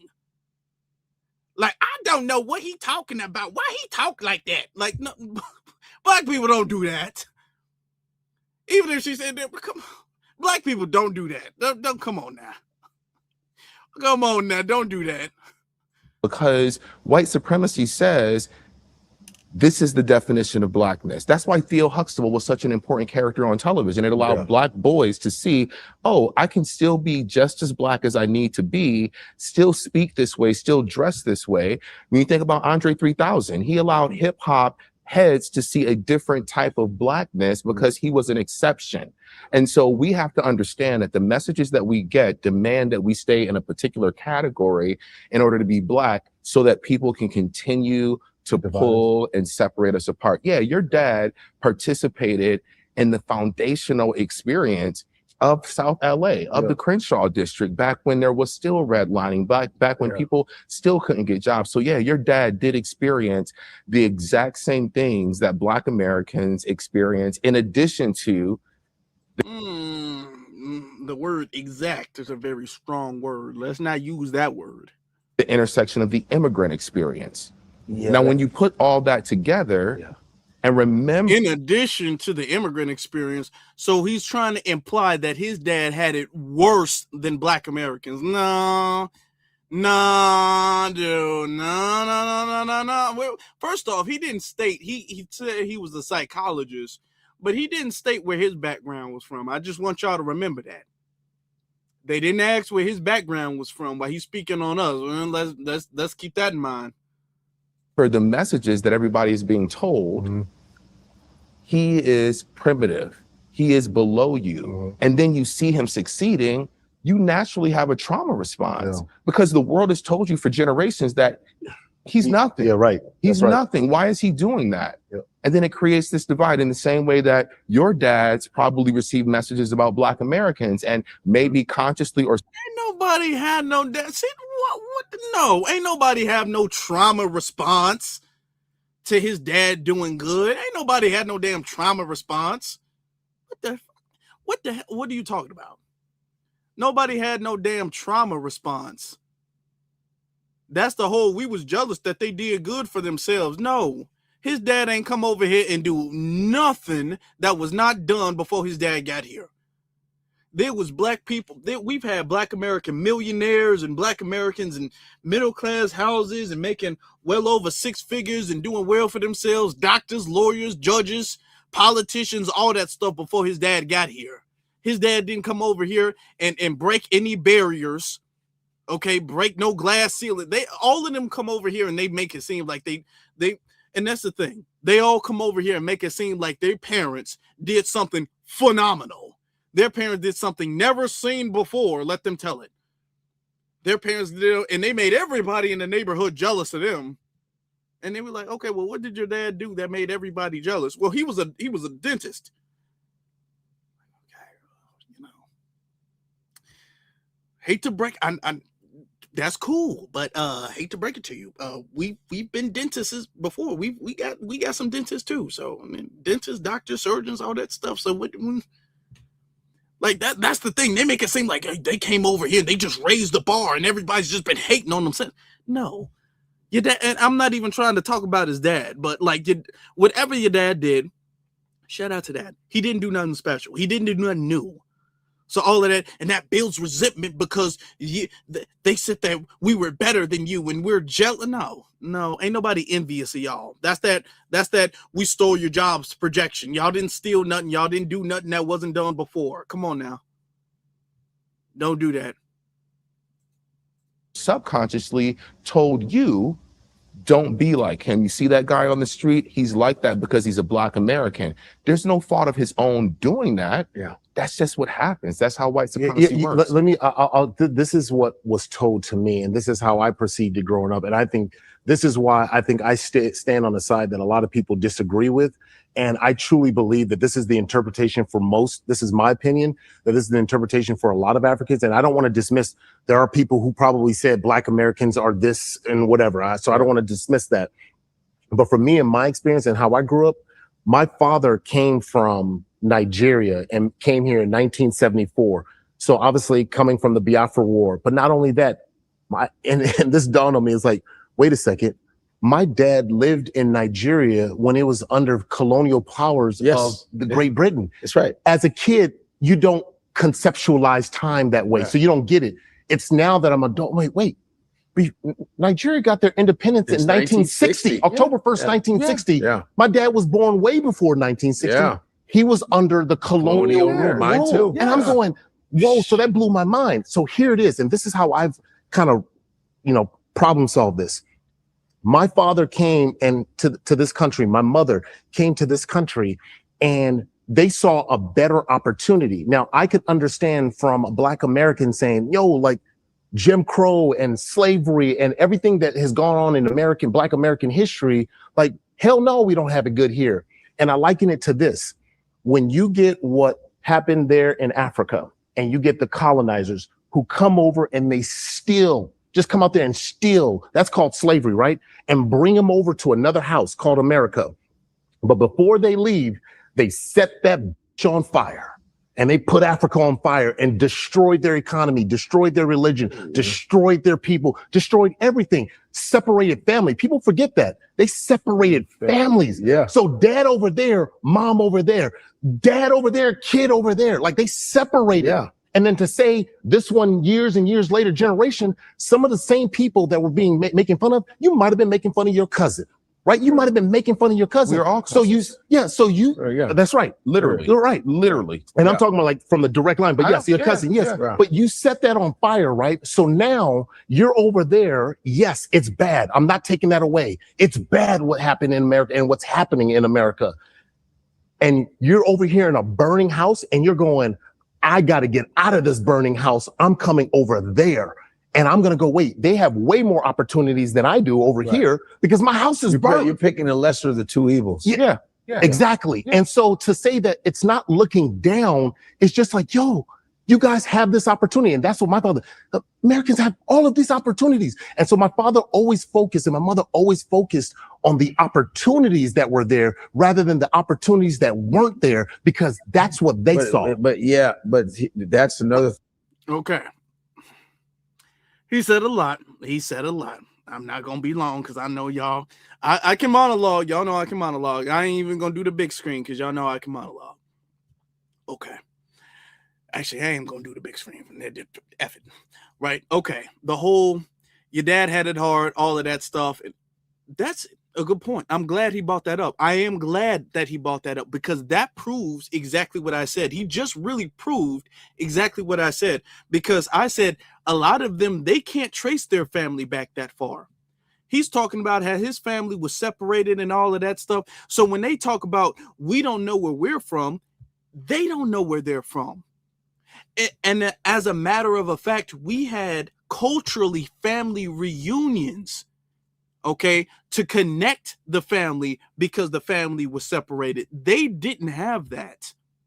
So even though we've been through our separation, we still made it effort. We made a strong effort to connect with each other again when we had the opportunity to. So we didn't have distant family relatives that we didn't know. Okay, so when we would go to family reunions, we'd be all like, hey, man, I don't know, you don't really know me, but I'm your cousin on your daddy's side. I'm your cousin. I'm your second cousin, all of that stuff. So we can still have a strong family connection, even though we were states and states apart.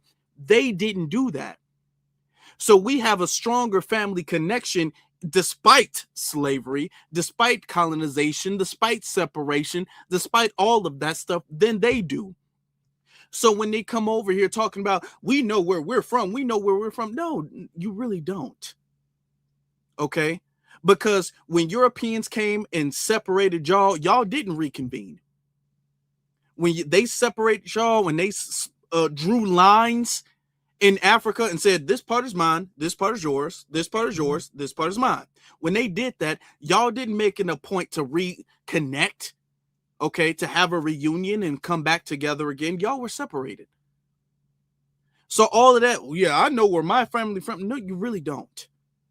A lot of them, they really can't trace their family past colonization. And their colonization goes back to really the 60s. It goes back to the 60s. They can't really trace their family back past the 60s, y'all. We have people alive today who are older than that. Okay. We can trace our family back hundreds and hundreds of years. They can trace their family back like 50? About 50, 60 years. Okay. So, yeah.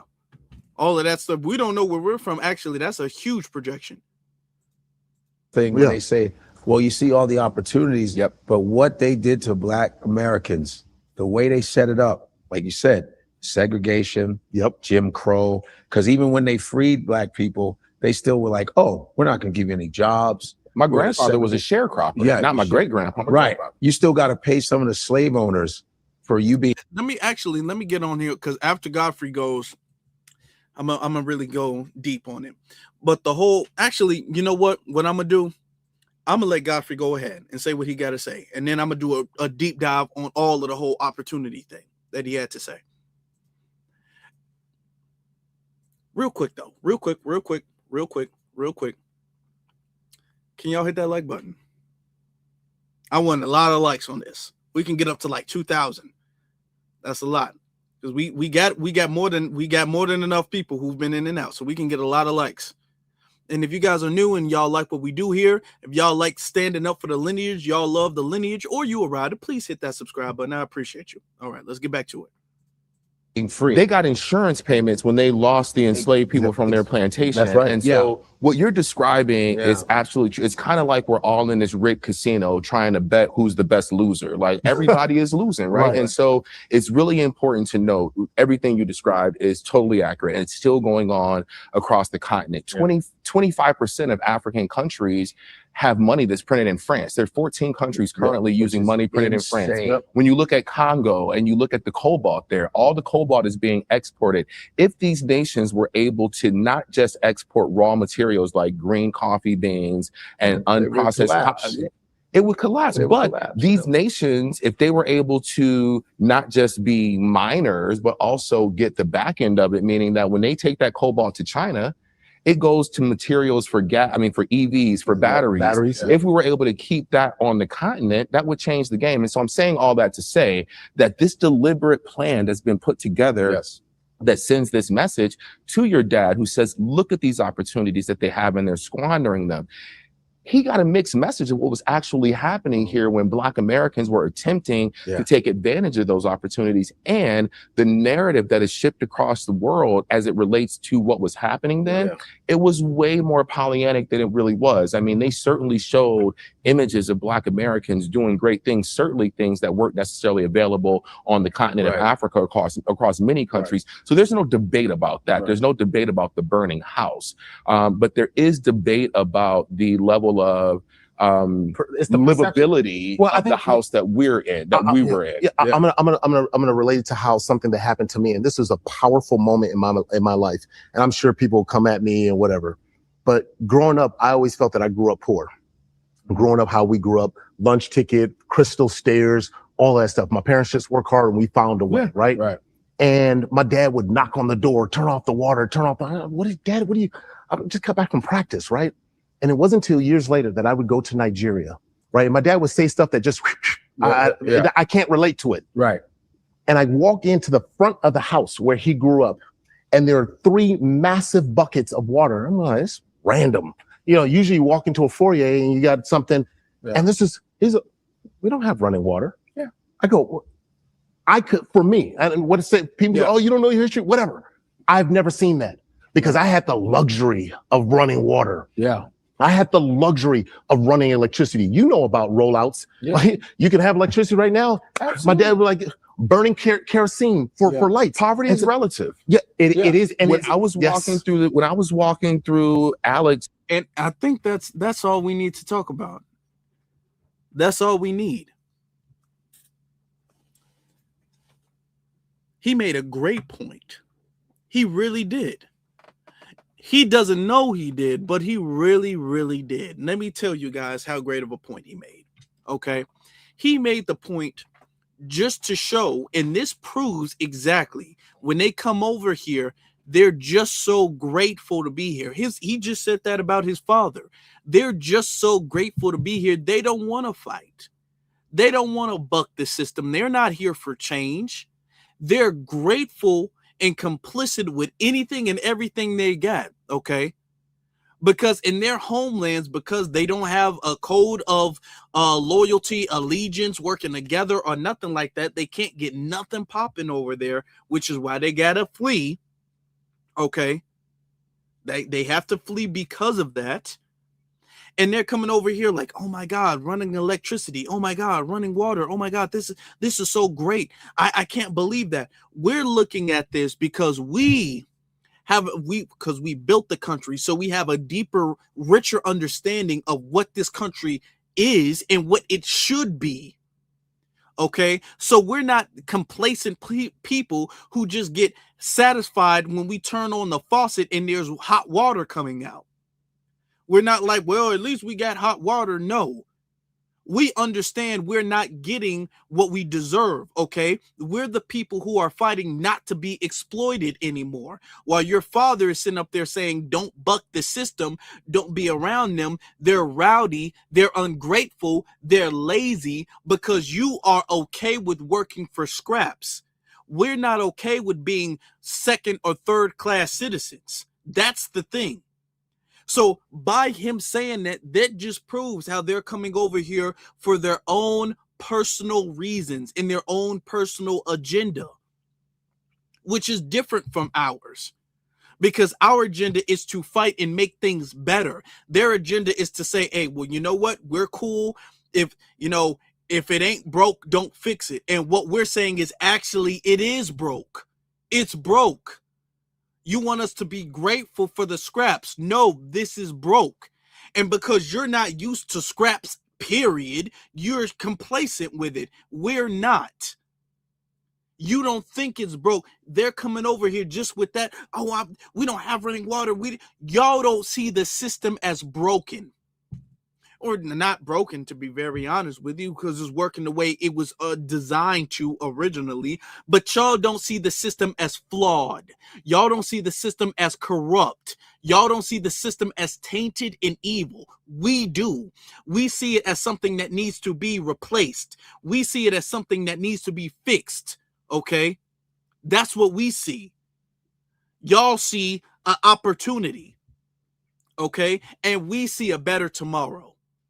Let me repeat that. Y'all see an opportunity today, and we see a better tomorrow.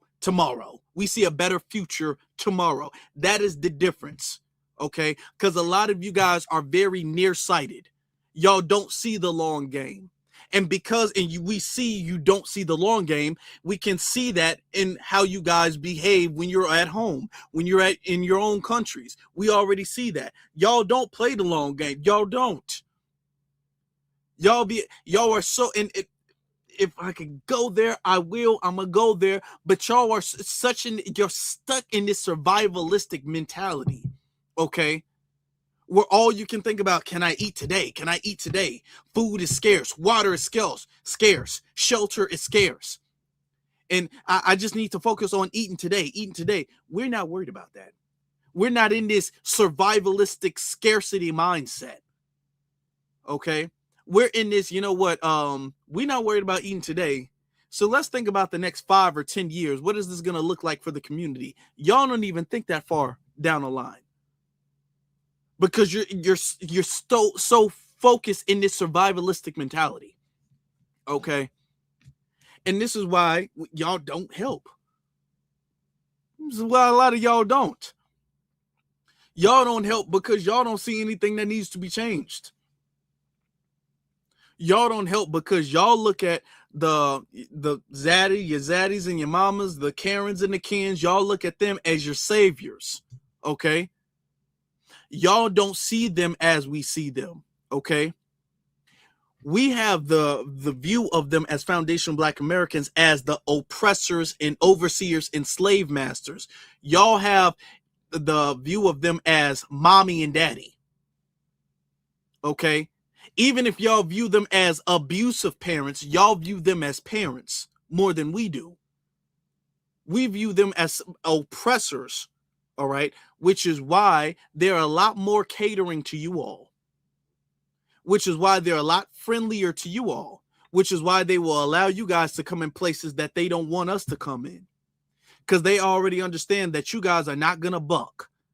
You guys are not going to rock the boat. You guys are going to be grateful for anything. You guys are going to accept mistreatment. You guys are going to be able to be the butt of the joke without any complaint. They know they're not going to, there's a chance they ain't going to get that when they bring an FBA in the room.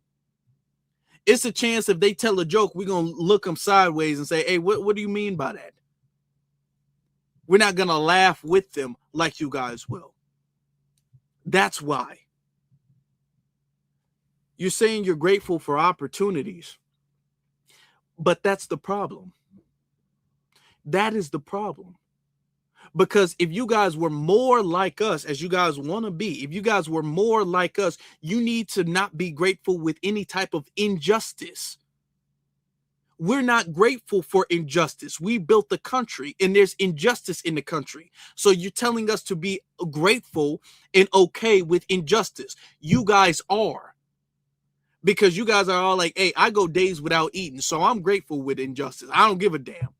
We eat every day, so it's all like, hey, you know, I ain't even worried about it. I mean, I'm not worried about eating that today. I know I'm going to eat today. I'm focused on the bigger picture, the bigger issue. And because y'all have this scarcity mindset, and because when people have a survivalistic mindset, it causes them to not see the bigger picture. And that's the problem. If you guys watch like any type of zombie apocalyptic type of thing where the world's been invaded and there's zombies all over the place and food is scarce and water is scarce and all of that stuff, y'all will see people betraying people, people stealing people's resources, people can't trust anybody, people backstab people all the time. You see that all of the time. All of the time. When you go to sleep, somebody robbing you, taking your stuff, taking your resources, all of the time. Because everybody in these post-apocalyptic movies and TV shows, they're in this survivalistic mentality where they can go days without eating. So if they see food, they will knock somebody out and take it. Okay? That's the type of mentality they are. And when you're in this survivalistic, I gotta eat, you develop a backstabbing culture. Okay? In the jungle, in Africa, you have lions and you have hyenas. And there's a difference. Lions run around, they get gazelles, they get zebras, they get animals and stuff like that, and they eat it. A lot of the times they'll eat something just to replenish their energy, and then they'll take the food back to the pride. Lions catch food so often that they're able to share the food. You can go look this up, go to Animal Planet, look up it up on YouTube and all that. Lions will share the food. That's how the lions keep their herd and their pride and their children growing strong and all of that stuff. That's what they do. Hyenas are not as fast as lions. Hyenas are not as strong as lions. Hyenas aren't. Hyenas have to follow and get the scraps of everything, right? So hyenas naturally don't share nothing because hyenas will go days without eating. Hyenas have a much higher rate of starving than lions because they don't have the ability to catch their own food like lions do and other cats do. So hyenas will easily eat somebody else's food, okay? When they see food, they will snatch it up without a second thought of sharing it, bringing it back to the family, bringing it back to the tribe, and bringing it back. They don't think that way. They think like, I've spent 48 hours without eating anything. I'm going to tear this zebra up. I don't give a damn about nobody else, okay? And that's the survivalistic mentality that they have. When you're stuck in this like hyenas, when you're stuck in this survival mode, you can't think about sharing. You can't think about loyalty. You can't think about unity with anybody else. You're thinking about, I got to get mine. Damn everybody. They ain't here. I ain't worried about them. Okay. I got to eat now. I'm going to drop dead in a few minutes. I'm going to starve to death in a few minutes. If they see some water, they're not going back. Ants will do that. Ants, if they see some food, they will go back to the ant hill and they be all like, hey, y'all, they got the picnic over there. Let's go get some food. Okay, they might take a little breadcrumb or something like that. They'll go back to the ant hill, be all like, hey, y'all know they got a whole loaf of bread on the floor. Let's go over here and grab some. They will do that. Animals who are used to sharing will do that. And then there are other animals who are not used to sharing anything because these animals eat so seldomly. Like somebody in the chat room said, vultures and hyenas and all of these things, pigs, all of these things. They don't, all that sharing, they don't have that in the animal kingdom. That doesn't exist to them. They gotta get it how they live. If you not here, you don't eat. I ain't bringing nothing back to you. I'm not trying to feed the kids. If the kids ain't here, the kids ain't eating. That's how they operate. Okay. And when you bring and there's a thing when you bring hyenas, and what I'm saying, and that's the tether mentality. Are we saying all immigrants are like that? No, but we saying all tethers are like that. When you bring hyenas into a kingdom with lions, they're not gonna mesh well. It's like water and oil is not gonna mix. It's not gonna mix. Because the lion will sit up there and they'll like grab the zebra, they'll take some chunks out, and then they'll drag the zebra back to the pride. Hyenas will eat the whole thing right there. They won't leave. That's the thing with them. They literally will sit there and eat and eat and eat and eat and won't leave until it's all gone. They won't even chance sharing that, bringing it back, letting people know there's food over here. They won't chance that. They will sit right there and say, I don't care if it's one of them, all of this is mine. I'm not going to starve to death like y'all. I'm cool. That's how they operate. And that's when they come over here, they operate the same way. Look, I got all these opportunities. I'm not about to help y'all fight nobody. I'm not about to risk fighting with y'all. I'm not about to risk building with y'all. I'm not about to risk helping y'all out with economics or anything like that. All that sharing with y'all, all that I'm doing for me. Okay. I come to a place, I'm from a place where folks is out there hungry as hell. Folks is out there starving. I'm not about to come over here and help nobody but myself. For real. And I will exploit and take any and every opportunity that comes my way. Okay? They will kiss ass. They will suck up. They will turn the other cheek till they don't get cheeks to turn. And we don't do that because we've matured past a survivalistic mentality. Well, we don't have to go there. We don't have to do that.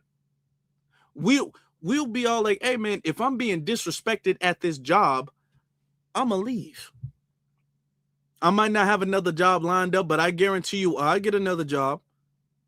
I'm not about to sit up there and them calling me out my name or them calling me slurs and all of that stuff. I'm not about to deal with that. I'm not about to deal with y'all sitting up there abusing me. They will abuse them because they are like, hey man, I'm cool where I'm at. I'm not about to go nowhere.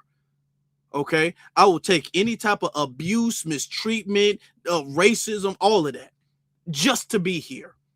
They're so grateful for being in the room, they don't fight nothing. Okay, and they get mad at us. This is why they don't want them to be around us. They don't want them to be around us is because they're looking at it like, damn, we can't operate the way they do. We need to stay as far away from them as possible. We don't want to be associated with the troublemakers. We don't want to rock the boat. We want to be clear that we're the good ones. We want to be treated like the buffer classes. That's why they want to stay away. Because they don't want to risk that opportunity, risk losing that opportunity that they have. And you know what? That's not our fault. It's not our fault that they feel that way about themselves. It's not our fault that they can't be honest with why they had to leave. It's not our fault that they can't be honest about why they ain't going back, because that war that they're talking about their dad fled from is not going on today, but yet all of them are here. None of them are planning on going back to Nigeria. The war is over with now. Y'all left because of the war, but y'all staying. So why? The war is over with. They're not planning on going back. They're not. And this identity crisis that they have, because they don't want to go back, because they're from a culture, and I'm not trying to beat them down. I'm really not. I'm really just being honest and for real. They're from a land full of hyenas. They're from a land where they don't have people feeding them every day. They don't have opportunities like this every day. So why would they go back? This is why they sit up there trying to get us to fight ICE. They don't want to go back to sitting up there going to 48 hours without fresh water. They don't want to have to walk a mile with 2 buckets of water and then have to spread. They don't want to have to do that. They don't want to have to read. And I'm not trying to beat them up, but I'm trying to tell the truth. They don't want to have to go back to that. Okay? They don't. That's their problem. And now we saying, hey, man, I'm going to be honest with you. As far as us helping y'all, if we see the fact that if y'all not good for the pride, if we a bunch of lions and lionesses, if we a bunch of lions, kings of the jungle, and we realize we've allowed y'all in the pride and y'all not good for the pride, y'all got to go. The jungle is hard out there. Good luck to you, buddy. But y'all got to go because y'all messing up what we got going on over here. Y'all messing that up. You get hyenas thinking they're lions, but also thinking they're hyenas. You messing up. You messing up. Y'all got this cultural practice of savagery. Y'all got this cultural practice of selfishness. Y'all got this cultural practice of backstabbing, and y'all bringing that to the pride. And the pride has always been about unity and togetherness. So y'all got to go. Okay. Y'all got to go. And they say, well, what we going to do? We going to starve to death. Hey, man, you better run. You better run. You better practice on your running. You better practice on your jumping. You better do something. I don't know. Try to get some fish. I don't know what you're going to do, but you ain't going to be here. That's the thing. That's why they're upset. Because they want to be better. And being better to them means being us. I know that sounds like I'm being braggadocious. I know it sounds like that. Maybe it is. I can't be braggadocious sometimes. I ain't gonna lie to you. But it's the truth. And they feel rejected because they're in a pride full of lions, and they keep being reminded by the lions that they're hyenas. They call lions the kings of the jungle. They don't call leopards the kings of the jungle. They don't call jaguars the kings of the jungle. They don't call panthers the kings of the jungle. They don't call hyenas the kings of the jungle. They call lions the kings of the jungle. And then when y'all come to a bunch of lions, we remind y'all, hey, you may be cats, but you're not a lion. And they feel some type of way about that. That's that reality check that they feel some type of way. And then they start projecting.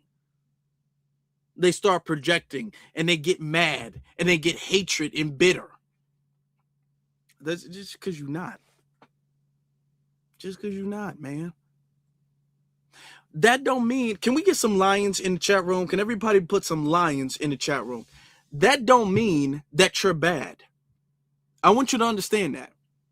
Lions may be the king of the jungle, but that doesn't mean that jaguars don't have their own thing going. That doesn't mean that leopards don't have their own thing going. That doesn't mean that cheetahs don't have their own thing.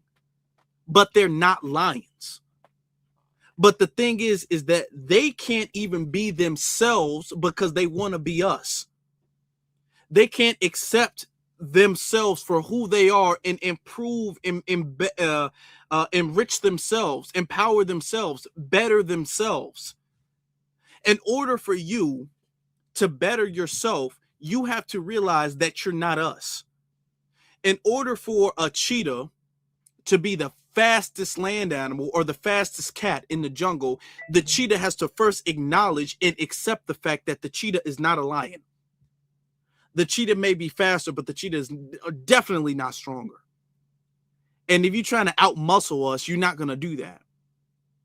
You're not even able to maximize who you could be because you can't accept yourself because of your own insecurity. You're not even being a good second place because you can't accept who you are. Your assets and your limitations, they can't accept who they are. And that's their problem. Oh, this projection is their problem. That's not our problem, y'all. That's not our problem. But all of these hyenas and the pride and the lion's den and all of that stuff, that's got to go. And it's not our responsibility. It's not our fault, y'all. I like that. It's not. Because all of the opportunities that you're talking about, that your father was talking about, we didn't have either. Okay? We made opportunities. That's the difference between us and y'all. Is we actually sat there and said, you know what? We're going to do better here. We're not, even though they wanted us to leave, we're not leaving anywhere. These opportunities that you're sitting up there trying to say we talked about, we made. Coming over here talking about, oh, they got this and this and this. First off, number one, we invented damn near most of it. All of the things that you're saying we have so much privilege and bragging about, that's because we damn near invented it.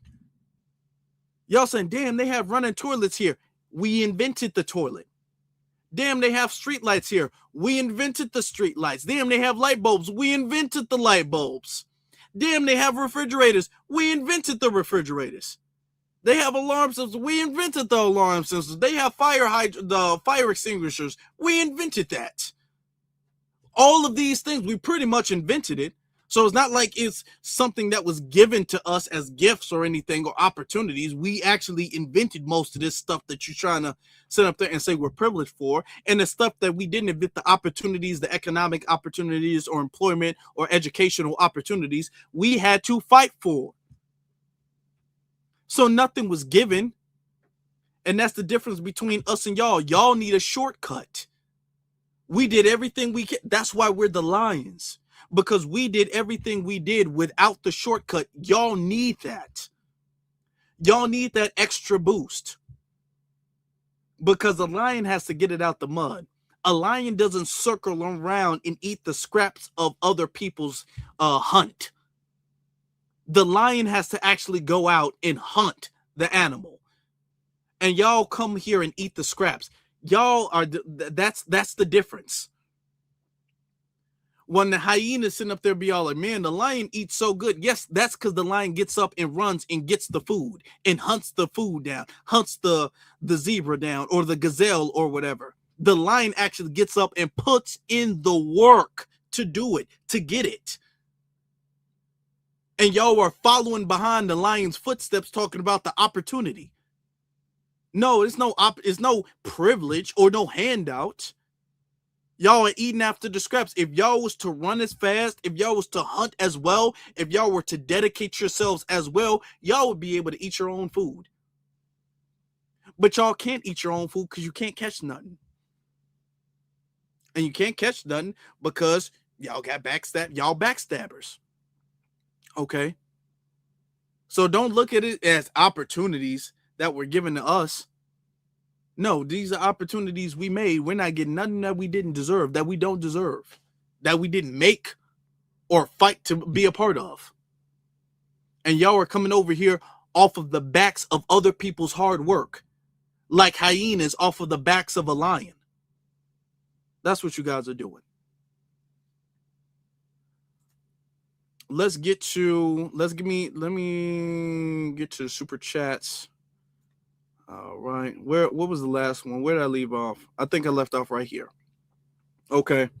Shout out to Ron's. Ron says, we never put African in any of our films. What the F? Yeah, but like we never, when he was talking about we denigrated Africa and all of that stuff, and no, we never made fun of Africa in any of our films. We never did that. That was never a thing. All right. He's again, Ron says, we had 2 Back to Africa movements. We did. So it was a large Pan-African movement around that time. Large. Let's be honest. April says, their little trauma is nothing compared to ours. Stop it. Honestly. And a lot of that stuff y'all bought on yourselves. Okay? Because we had to actually deal with people hunting. Y'all dealt with each other, backstabbing each other. Okay? If lions were known for backstabbing other lions, like hyenas are known for backstabbing hyenas, lions wouldn't eat either. The only reason why lions can have a pride that's so strong and big and mighty and righteous and righteous. Okay? The only reason we can do that is because lions have a almost like animalistic culture of sharing and doing for other lions and defending other lions. I'm gonna be honest, how many times you've seen lions get attacked and then other lions start running up there defending the lion? You've never seen hyenas do that. Hyenas don't do that at all. You can go look up lions. If a lion is being circled by other hyenas or other hostile animals and all that stuff, you will see lions run up there to defend other lions like a family. Hyenas will run off and leave you high and dry. They ain't running back to save you. If they don't have the numbers to gang up on somebody, they leaving you. They ain't sacrificing themselves for you. We see that all the time. So yeah, come on now. And that's why where y'all at. Truth be told. Let's get who's this? Okay, hold on. Ruth, I appreciate the super chat. I appreciate that. Okay, appreciate that. Okay, and then we get to Sybil. I'm gonna say. Okay, Sybili. I'm gonna say that. We all caps made our culture from different tribes to make FBA culture. Our culture was made. We had an ethnogenesis and we made it and we developed it. Come on now, we did. It wasn't given to us. It wasn't. Okay. My life been okay. Been changed for you. Thank you very much. I'm 54 years old. I've never met an African. So that's a lie that we did that. There's a lot of people, especially if you from the South, it's a lot of people you grew up only around FBAs. It's a lot of people like that. So thank you very much for that. So all of that, we used to hate on them and bully them and all that stuff. Y'all really came over here really in your own immigrant enclaves. A lot of you guys did, especially if you came over here as refugees. Most of the time, I'm gonna get to your thing, Hurricane. Most of the time, as refugees, when immigrants come over here as refugees, the government puts them pretty much in the same community, in the same block, which is why Somalians, you see a lot of Somalians in Minnesota. Why? Why do you think that is? Do you think Somalians have some type of love for Minnesota? No, because at the time, a lot of the Somalians were coming over as refugees. And what the American government does is if you come over as a refugee, they will send up there and put you pretty much in one block, one neighborhood, one thing like that. A lot of the refugees, they come over and they go into one single place. They don't spread out, which is why you have very strong pockets of immigrants in one place, in another place, in another place, in another place. And you think as why? That's because as refugees, you will come over. Now, you might be able to move, but you will come over and be placed in one spot. While you have a lot of Haitian refugees who got the temporary protective status in Florida. You don't have a lot in Florida and California and Georgia and Texas. And you don't have a lot. A lot of them concentrated in Florida. Think about that. A lot of Somalians concentrated in Minnesota. That's because that's what they do when it comes to refugees. And it's not just African or Caribbean refugees. They do that with pretty much refugees in general.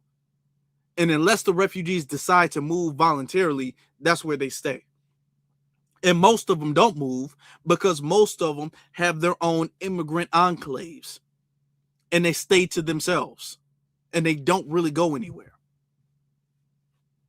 All right. Let's get to Hurricane. He says tether toddlers. They act like toddlers. They are acting childish. Okay. Then Bebe says, will delineation matter? Won't Latinas and Asians just do the Irish and Italians? Just do like the Irish and Italians, reclassify as Caucasian. Some are already classifying themselves as Caucasian. Well, delineation is definitely going to help. Even if they classify as Caucasian, they're going to try to. But the thing is that the dominant society, they don't want that. Okay. If anything, what they want is they want to delineate between white people. That's really the talk that's going on in their community right now with the whole, what they call heritage American. White people want to actually kind of clear the board. They want to create they own the same type of time. If we're going to be honest, they own the same type of time we own. They're trying to make as much separation between their ethnicities as possible. They only like to include and make other people classify as white when they need to. Right now, they're trying to really get some order and clear the board right now. So, I mean, it could work where they could, try to classify as white, but that we would still need them to, we would still need to delineate. I want us to understand delineation is not just a response to immigrants. Delineation is something we need to do for ourselves anyway. We need to do that for ourselves anyway. So, yeah. First class citizen, thank you very much. First Class Citizen says, no, they don't have any Dr. King, Malcolm X's, or Rosa Parks. But they do have something we don't have. They have excellent fleers. They do. We don't got fleers like that. They do. They really do. Okay. And then we have Valerie says, body snatchers. That's true. Body snatchers. Check for pods in your closet. Check for pods in your closet. They think to replace us. They are indeed too ridiculous. They're a lot of them do. And that's that hyena mentality. That's that tetheristic mentality. First Class Citizen says, but his family chose to come here to experience racism. They leave their homogenous, quote unquote, paradise to come here and to suffer. Make it make sense. Yeah, all of their complaints fall on deaf ears. That's the thing. Their complaints fall on deaf ears. The fact that they struggled to get here. The fact that they fought to get here. So their complaints about, well, we went through this. Okay, I'm not denying that. But the thing is that your complaints fall on deaf ears when you immigrate to a place. Y'all can't immigrate and say, well, what about what I went through? What are you talking about? You coming over here. So now your complaint falls short to our complaint. The complaint of the natives always supersedes the complaints of the immigrants. It always does in every country. Okay. Val Hawkins says, ungrateful crybabies. A lot of, yeah, they are ungrateful crybabies. Mathis, he sends a super sticker. Thank you very much, Mathis. Appreciate you. Let me see. Daddy's baby oil plug. Or Diddy's. No, he said Diddy's. Diddy's baby oil plug. Okay. All right, fam. What's going? Fam, what's going on here? It says, they experience Black excellence on TV. We experience it at home in our community. They do.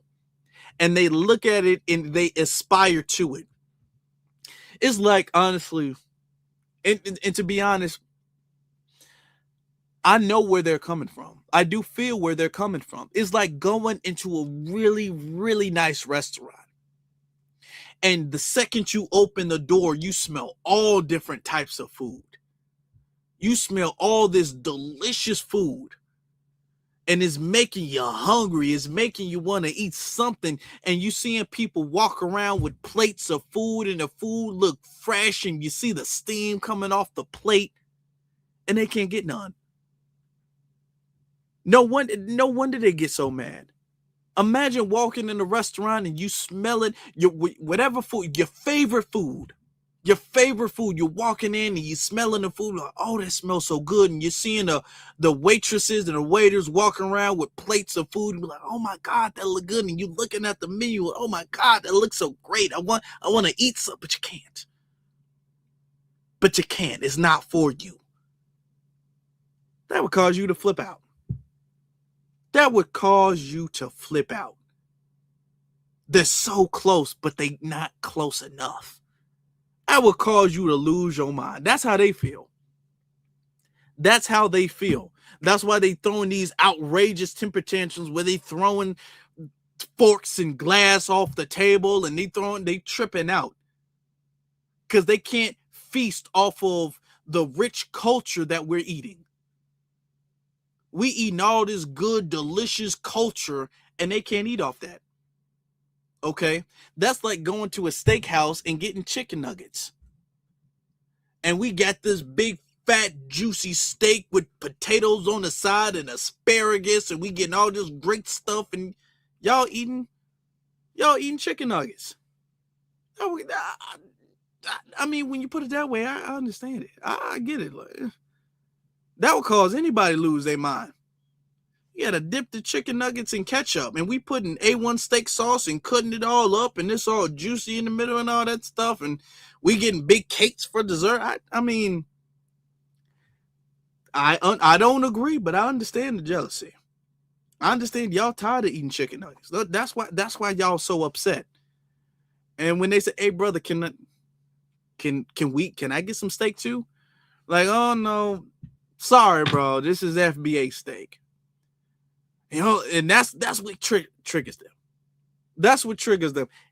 Look, it's just, I mean, we let you in the restaurant. We let you in the restaurant, bro. But now you sit up there. Now you want to eat the steak too. Now you're doing too much. You're doing too much. Eat your chicken nuggets. Sit down. They gave you some French fries and all that. Sit down. You don't need none of these. You got your own version of potatoes, y'all. We got mashed potatoes. You got French fries. Sit down. Go over there. Come on now. Don't do that. We got asparagus. You got carrot sticks. Sit down. Calm down. Don't do that. And they want what we got, and you can't have it. You lucky we let you in this restaurant in the first place. Okay? Don't do that. I mean, normally we don't let flip-flops in the restaurant, but we did. So sit down. Be grateful. Thank you is what you should be saying. You was eating bush meat before you walked in here. Now you eating chicken nuggets. I only want to hear a thank you. That's why they jealous. They jealous because they see the richness of our culture and they looking at chicken nuggets. It is what it is. I ain't even trying to talk about them like that, but I'm just trying to analyze the issue.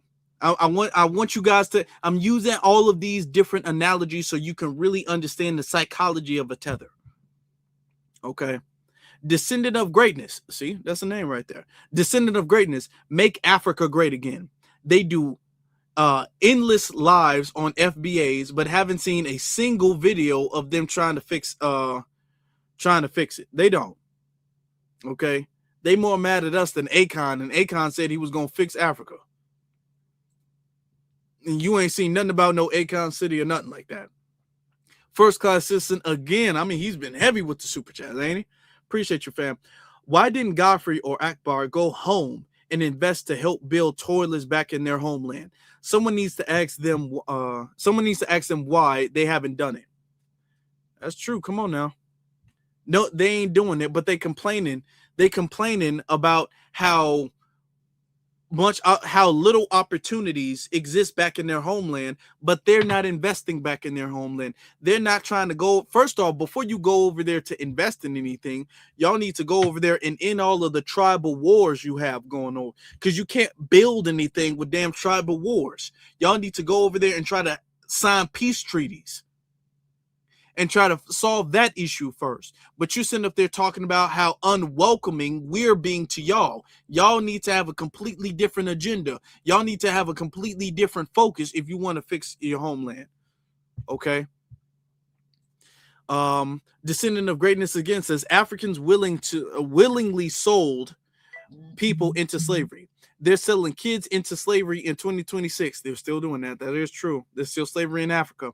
Africa owes us reparations, to be honest. If we're going to go there, if we're going to talk about it, we got to talk about it. We got to be honest about it. Big J, I appreciate the super chat. Send a good 20. Appreciate that. He's very disingenuous when he talks about his dad's struggles in Africa. What he's not telling you is that Africa sold other Africans to the colonizers. Our culture is different. We're not the same, sir. We're not. It's true. Appreciate that. Let me see. I don't want to mispronounce your name. This is fill-in. I'm going to say fill-in. If I'm mispronouncing it, I don't mean to. Sends a super chat. Thank you very much. Okay. FBA Piera sends a super chat saying, I really wish they would have had this convo with you, Tariq, Jason Black, or Black Alpha in the room. If we were in the room, it would be a way different conversation. It would have been a much different conversation if we were in the room. All of that babying, all of that stuff, come on. We wouldn't have been doing none of that. And y'all know that. That's why they don't want to have us in the room. Okay? And I'd be willing to have a good faith conversation with them. But I wouldn't pull no punches. But they don't want to have us in the room. They need an echo chamber. They need that. They need somebody to at least share the blame. They need that. Okay? Ally Alex says, Afro Elite. Even the anchor born in the state still have that mentality. And if so, why do you think? The thing is that And I'm glad you asked that. The anchor babies born here, they have less of, because there's two issues. The immigrants who are coming over here, they have if you can put their mentality in an animalistic mentality, they don't have the lion mentality. A lot of them have the hyena mentality. Okay. The scavenger mentality. Now, the first generation immigrants don't have as much of a hyena mentality as the direct immigrants do. The direct immigrants, they understand what it's like back in their homeland. They don't have this hyena mentality, because they didn't grow up there. They didn't grow up in the jungle, if I could say that. They didn't grow up in that environment, so they don't have the hyena mentality. What they have is a different thing, which is actually, if you look at it, it can actually be a little bit more dangerous, because they have an identity crisis mentality. Okay. They don't have the hyena mentality, but they have a very snake-like mentality. What they have is, if you watch The Lion King, and I encourage you guys to watch The Lion King and look at The Lion King a little bit different. In The Lion King, you had hyenas in The Lion King. And you also had Scar and Mufasa in The Lion King. And you had Scar, who was always jealous of Mufasa. And in The Lion King, he wound up he set Mufasa up and wound up betraying him, so he can get that place that he felt like he always deserved. He always felt like he was an outcast, an other. He was a lion, but he never felt that glory that Mufasa felt. He never felt he was ever going to, and technically he was never going to get that place, because after Mufasa, it was going to go to Simba, his son. As y'all can tell, I know a lot about The Lion King. That was one of my favorite movies growing up. Okay. But look at The Lion King in that way, as FBAs being the Mufasas and the Simbas and all of that stuff, and the Pride having all this respect for us and have this reverence for us. And a lot of the first generation immigrants, they're looking at it like they don't have as much of the hyena thing. As you can tell, Scar really related to the hyenas. He related more to the hyenas than he actually did with the rest of the Pride. The Pride really didn't like Scar. Scar had a stronger connection, at least in the beginning. He had a stronger connection to the hyenas than he did with the rest of the lions. Because you think about it like that. Okay. So when you think about it like that, you kind of view it a little bit differently, huh? And he was willing to, because hyenas at the time, they just have this scavenger mindset. But what's more nefarious and what's a little bit more dangerous than a scavenger mindset is an envious mindset. That's what Scar had. Scar didn't have the scavenger, because he was able to eat and all that stuff. He enjoyed the fruits and all of that stuff of the Pride, the benefits of being a lion. But his mindset was more dangerous and more detrimental to the whole Pride, because he had an envious mindset. He had a backstabbing mindset. Okay. So to be honest, we dealing with, when it comes to the immigrants, we might be in a little bit more danger with the first generation ones. Okay. Because their mentality growing up here, that stuff is a little bit, envy is a very dangerous thing. I'm not saying that the hyenas aren't envious. I'm not saying that. But there's just a different level to it when you analyze it. Coming from the first generation. That's where you get the Myron Gaines and all of that stuff. It's messed up. It's messed up, y'all. So it's similar. It's in the same group, but it's levels to it. There's levels to it. Okay. And then we get to FBA Priere. He says, Godfrey and Akbar are only relevant because FBA culture. They are. If it wasn't for FBA culture, they wouldn't even have a podcast. They wouldn't have any relevance, because football is not no big thing in Nigeria like that. It's not. There's no national football league that Akbar could become famous in. He couldn't become no football player. Stand-up comedy is not no big thing over there. The stand-up comedy, we paved the road for them to become relevant at all. The fact that anybody knows their name, the fact that they're big or relevant at all, where they were able to be on different podcasts or anything, that's because of our culture paving the way for them. All right? So they still eating off our back. Hurricane, he says, weak, cowardly men just make more weak, cowardly men. And that's the truth. And this is the thing. Until they actually stand up and grow the spine, grow the backbone that they need to fix their own issues, they're going to just reproduce the same culture of cowardness, the same culture of weakness, the same culture of scavenger, the same hyena tether culture is going to continue. It's going to continue because they're not solving anything. Okay? They're not doing anything. They're not improving. And in order for you to improve, you have to realize what's going on. You have to be honest about what's going on. Okay? Honesty is the first ingredient to healing. And they can't get that first ingredient right. So the recipe is always going to turn out messed up. The first and main ingredient to healing is honesty, is truth. Okay? And if they don't get that part right, nothing else is going to work. Nothing else matters outside of that. That's the main ingredient to it. And that's the thing that they want to avoid the most. Let's get to Jury. Jury says, I think that's a sister. Jury says, it's wild how Africans scream division, but notice none of the nations have been backing Burkina Faso at all. That's true. That's true. None of them. None of them have been backing them up militarily. None of them have been backing them up financially. None of them have been backing them up at all. They've pretty much divorced them from the Africa. They're not backing them up. You have more support in America, even still, with delineation going on and all that. You have more support in America for Ibrahim Traoré and Burkina Faso, even if there's constructive criticism with how he's going about it. You still have more respect for that in America than you do in Africa. If anything, they should be throwing all of their support behind Burkina Faso, but you don't see that there.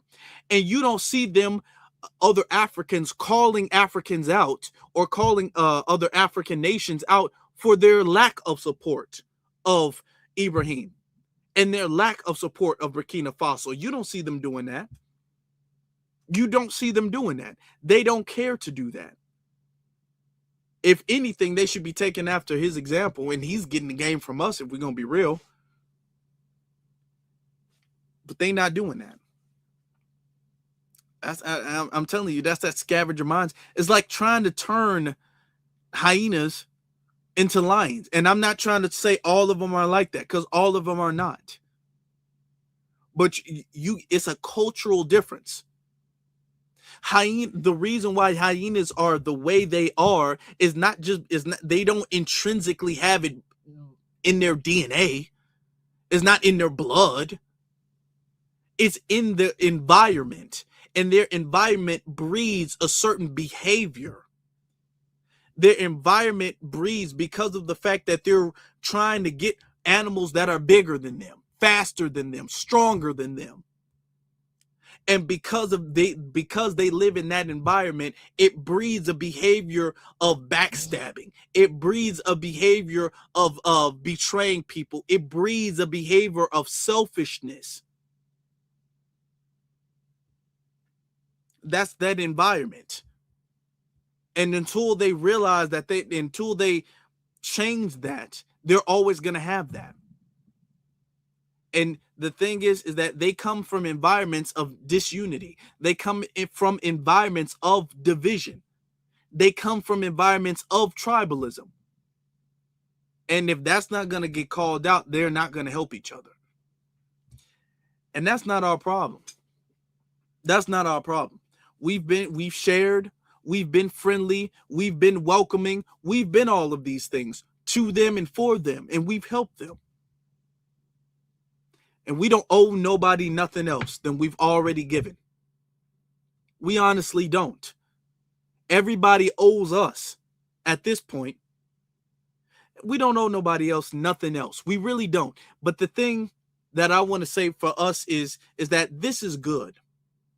This is good. This is great, actually. It's great for us to finally see them crash out the way they are, because nobody's even bringing them up. It's great for them to try to see the way they're projecting. They can't help themselves.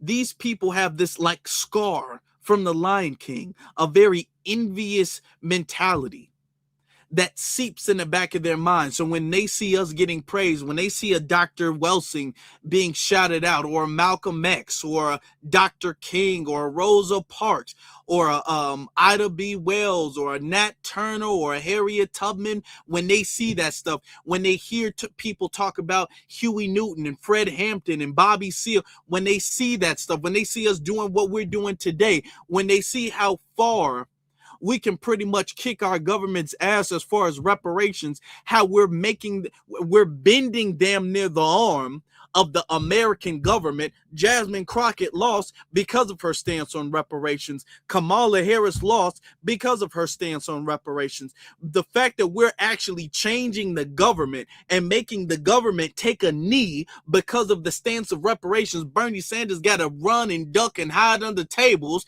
because he knows he's going to be asked about reparations. All right? They see that and they be all like, damn, I wish we could do that. They don't have nobody running away from them for reparations. They know that their government is not afraid of their demand for reparations. That nobody is in fear of the African, and I'm not even trying to beat up on them, but I gotta tell the truth. Nobody's afraid of the African Union. Who? The African Union don't got no sway. They don't. Ain't nobody worried about the African Union. Ain't nobody worried about the Europeans is not sitting up there like, man, that African Union is getting pretty big. Oh, that African, they not worried about that. That's why the African Union was trying to sit up there and siphon off what we got going on and make this the third something tribe or whatever thing they tried to do to tether on to what we got going on. Because the African Union ain't got no motion like that. We the only people with motion. That's why. And this is where it's coming from. Because they are like, how are they doing that? It's like the hyenas, like, how are they running that fast? How are they catching all this food? How are they doing that stuff? And they just wonder how we're doing it. And we just do it. We just got it like that. We just built different like that. We just different breeds like that. We can just jump higher like that. We can just run faster like that. Okay? We can just hunt better like that. We just got it like that. We just do. We just do. We just do. Okay? And if anything, instead of being jealous, you need to get a pen. And we did invent the pen, so shout out to us again. Shout out to us again. You need to get, we invented the pen, but you need to get a pen and take some notes. You need to get a pen and take some notes. You'll never be a lion, but you might be a leopard. You might upgrade from a hyena to like a leopard. I think that's cool. You'll never be a lion, but you might be a panther or something like that. Okay. You might be like a jaguar or something. That's cool. That's cool too. You'll never be a lion, but you could be something else. But you got to take notes. You got to take notes. But whether you learn or whether you don't, that's not our problem. And it's not our fault. That's your fault. That's your problem. There's a PayPal, and I appreciate the PayPals. Shout out to the PayPal from our sister. I'm trying to get the name. It's taking a second to load up. Shout out from, if I could, Sandarel. I don't want to mispronounce it, but I believe that is how it's pronounced. So thank you for that. And thank y'all for everyone. We've been in here deep. We almost 3 hours in. I knew it was going to be long. Didn't know it was going to be that long, but we in here deep. So shout out to y'all.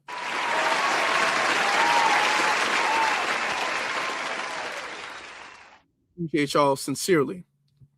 But before we get out of here, if y'all can hit that like button, we can get up to about 2,000 likes. That would do good. That would send a very powerful message. Can we get up to 2,000 likes?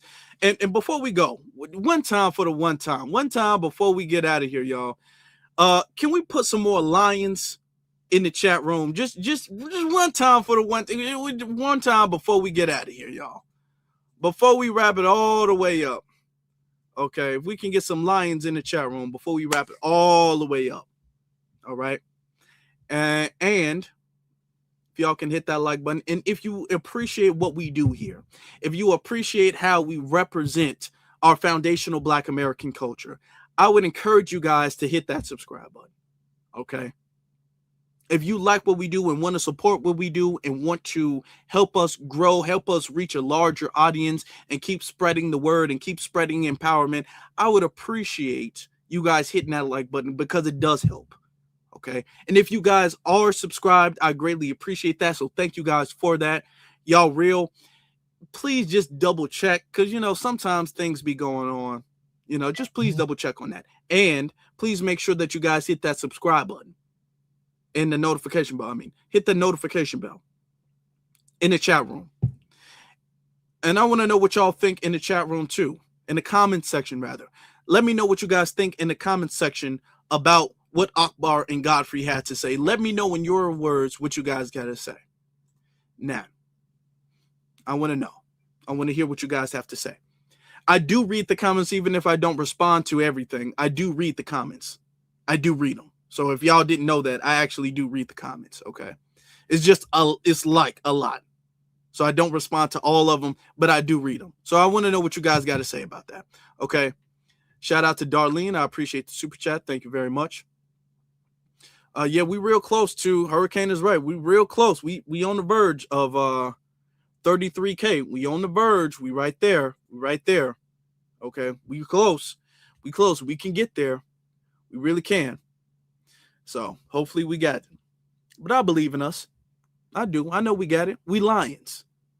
We the kings and queens of the jungle, baby. We got it. I'm gonna get out of here, y'all. Appreciate y'all for listening. Thank you guys very much again. All right. As always, Black first to every single last one of you. That's what we do here. I will see you guys soon. Y'all stay blessed.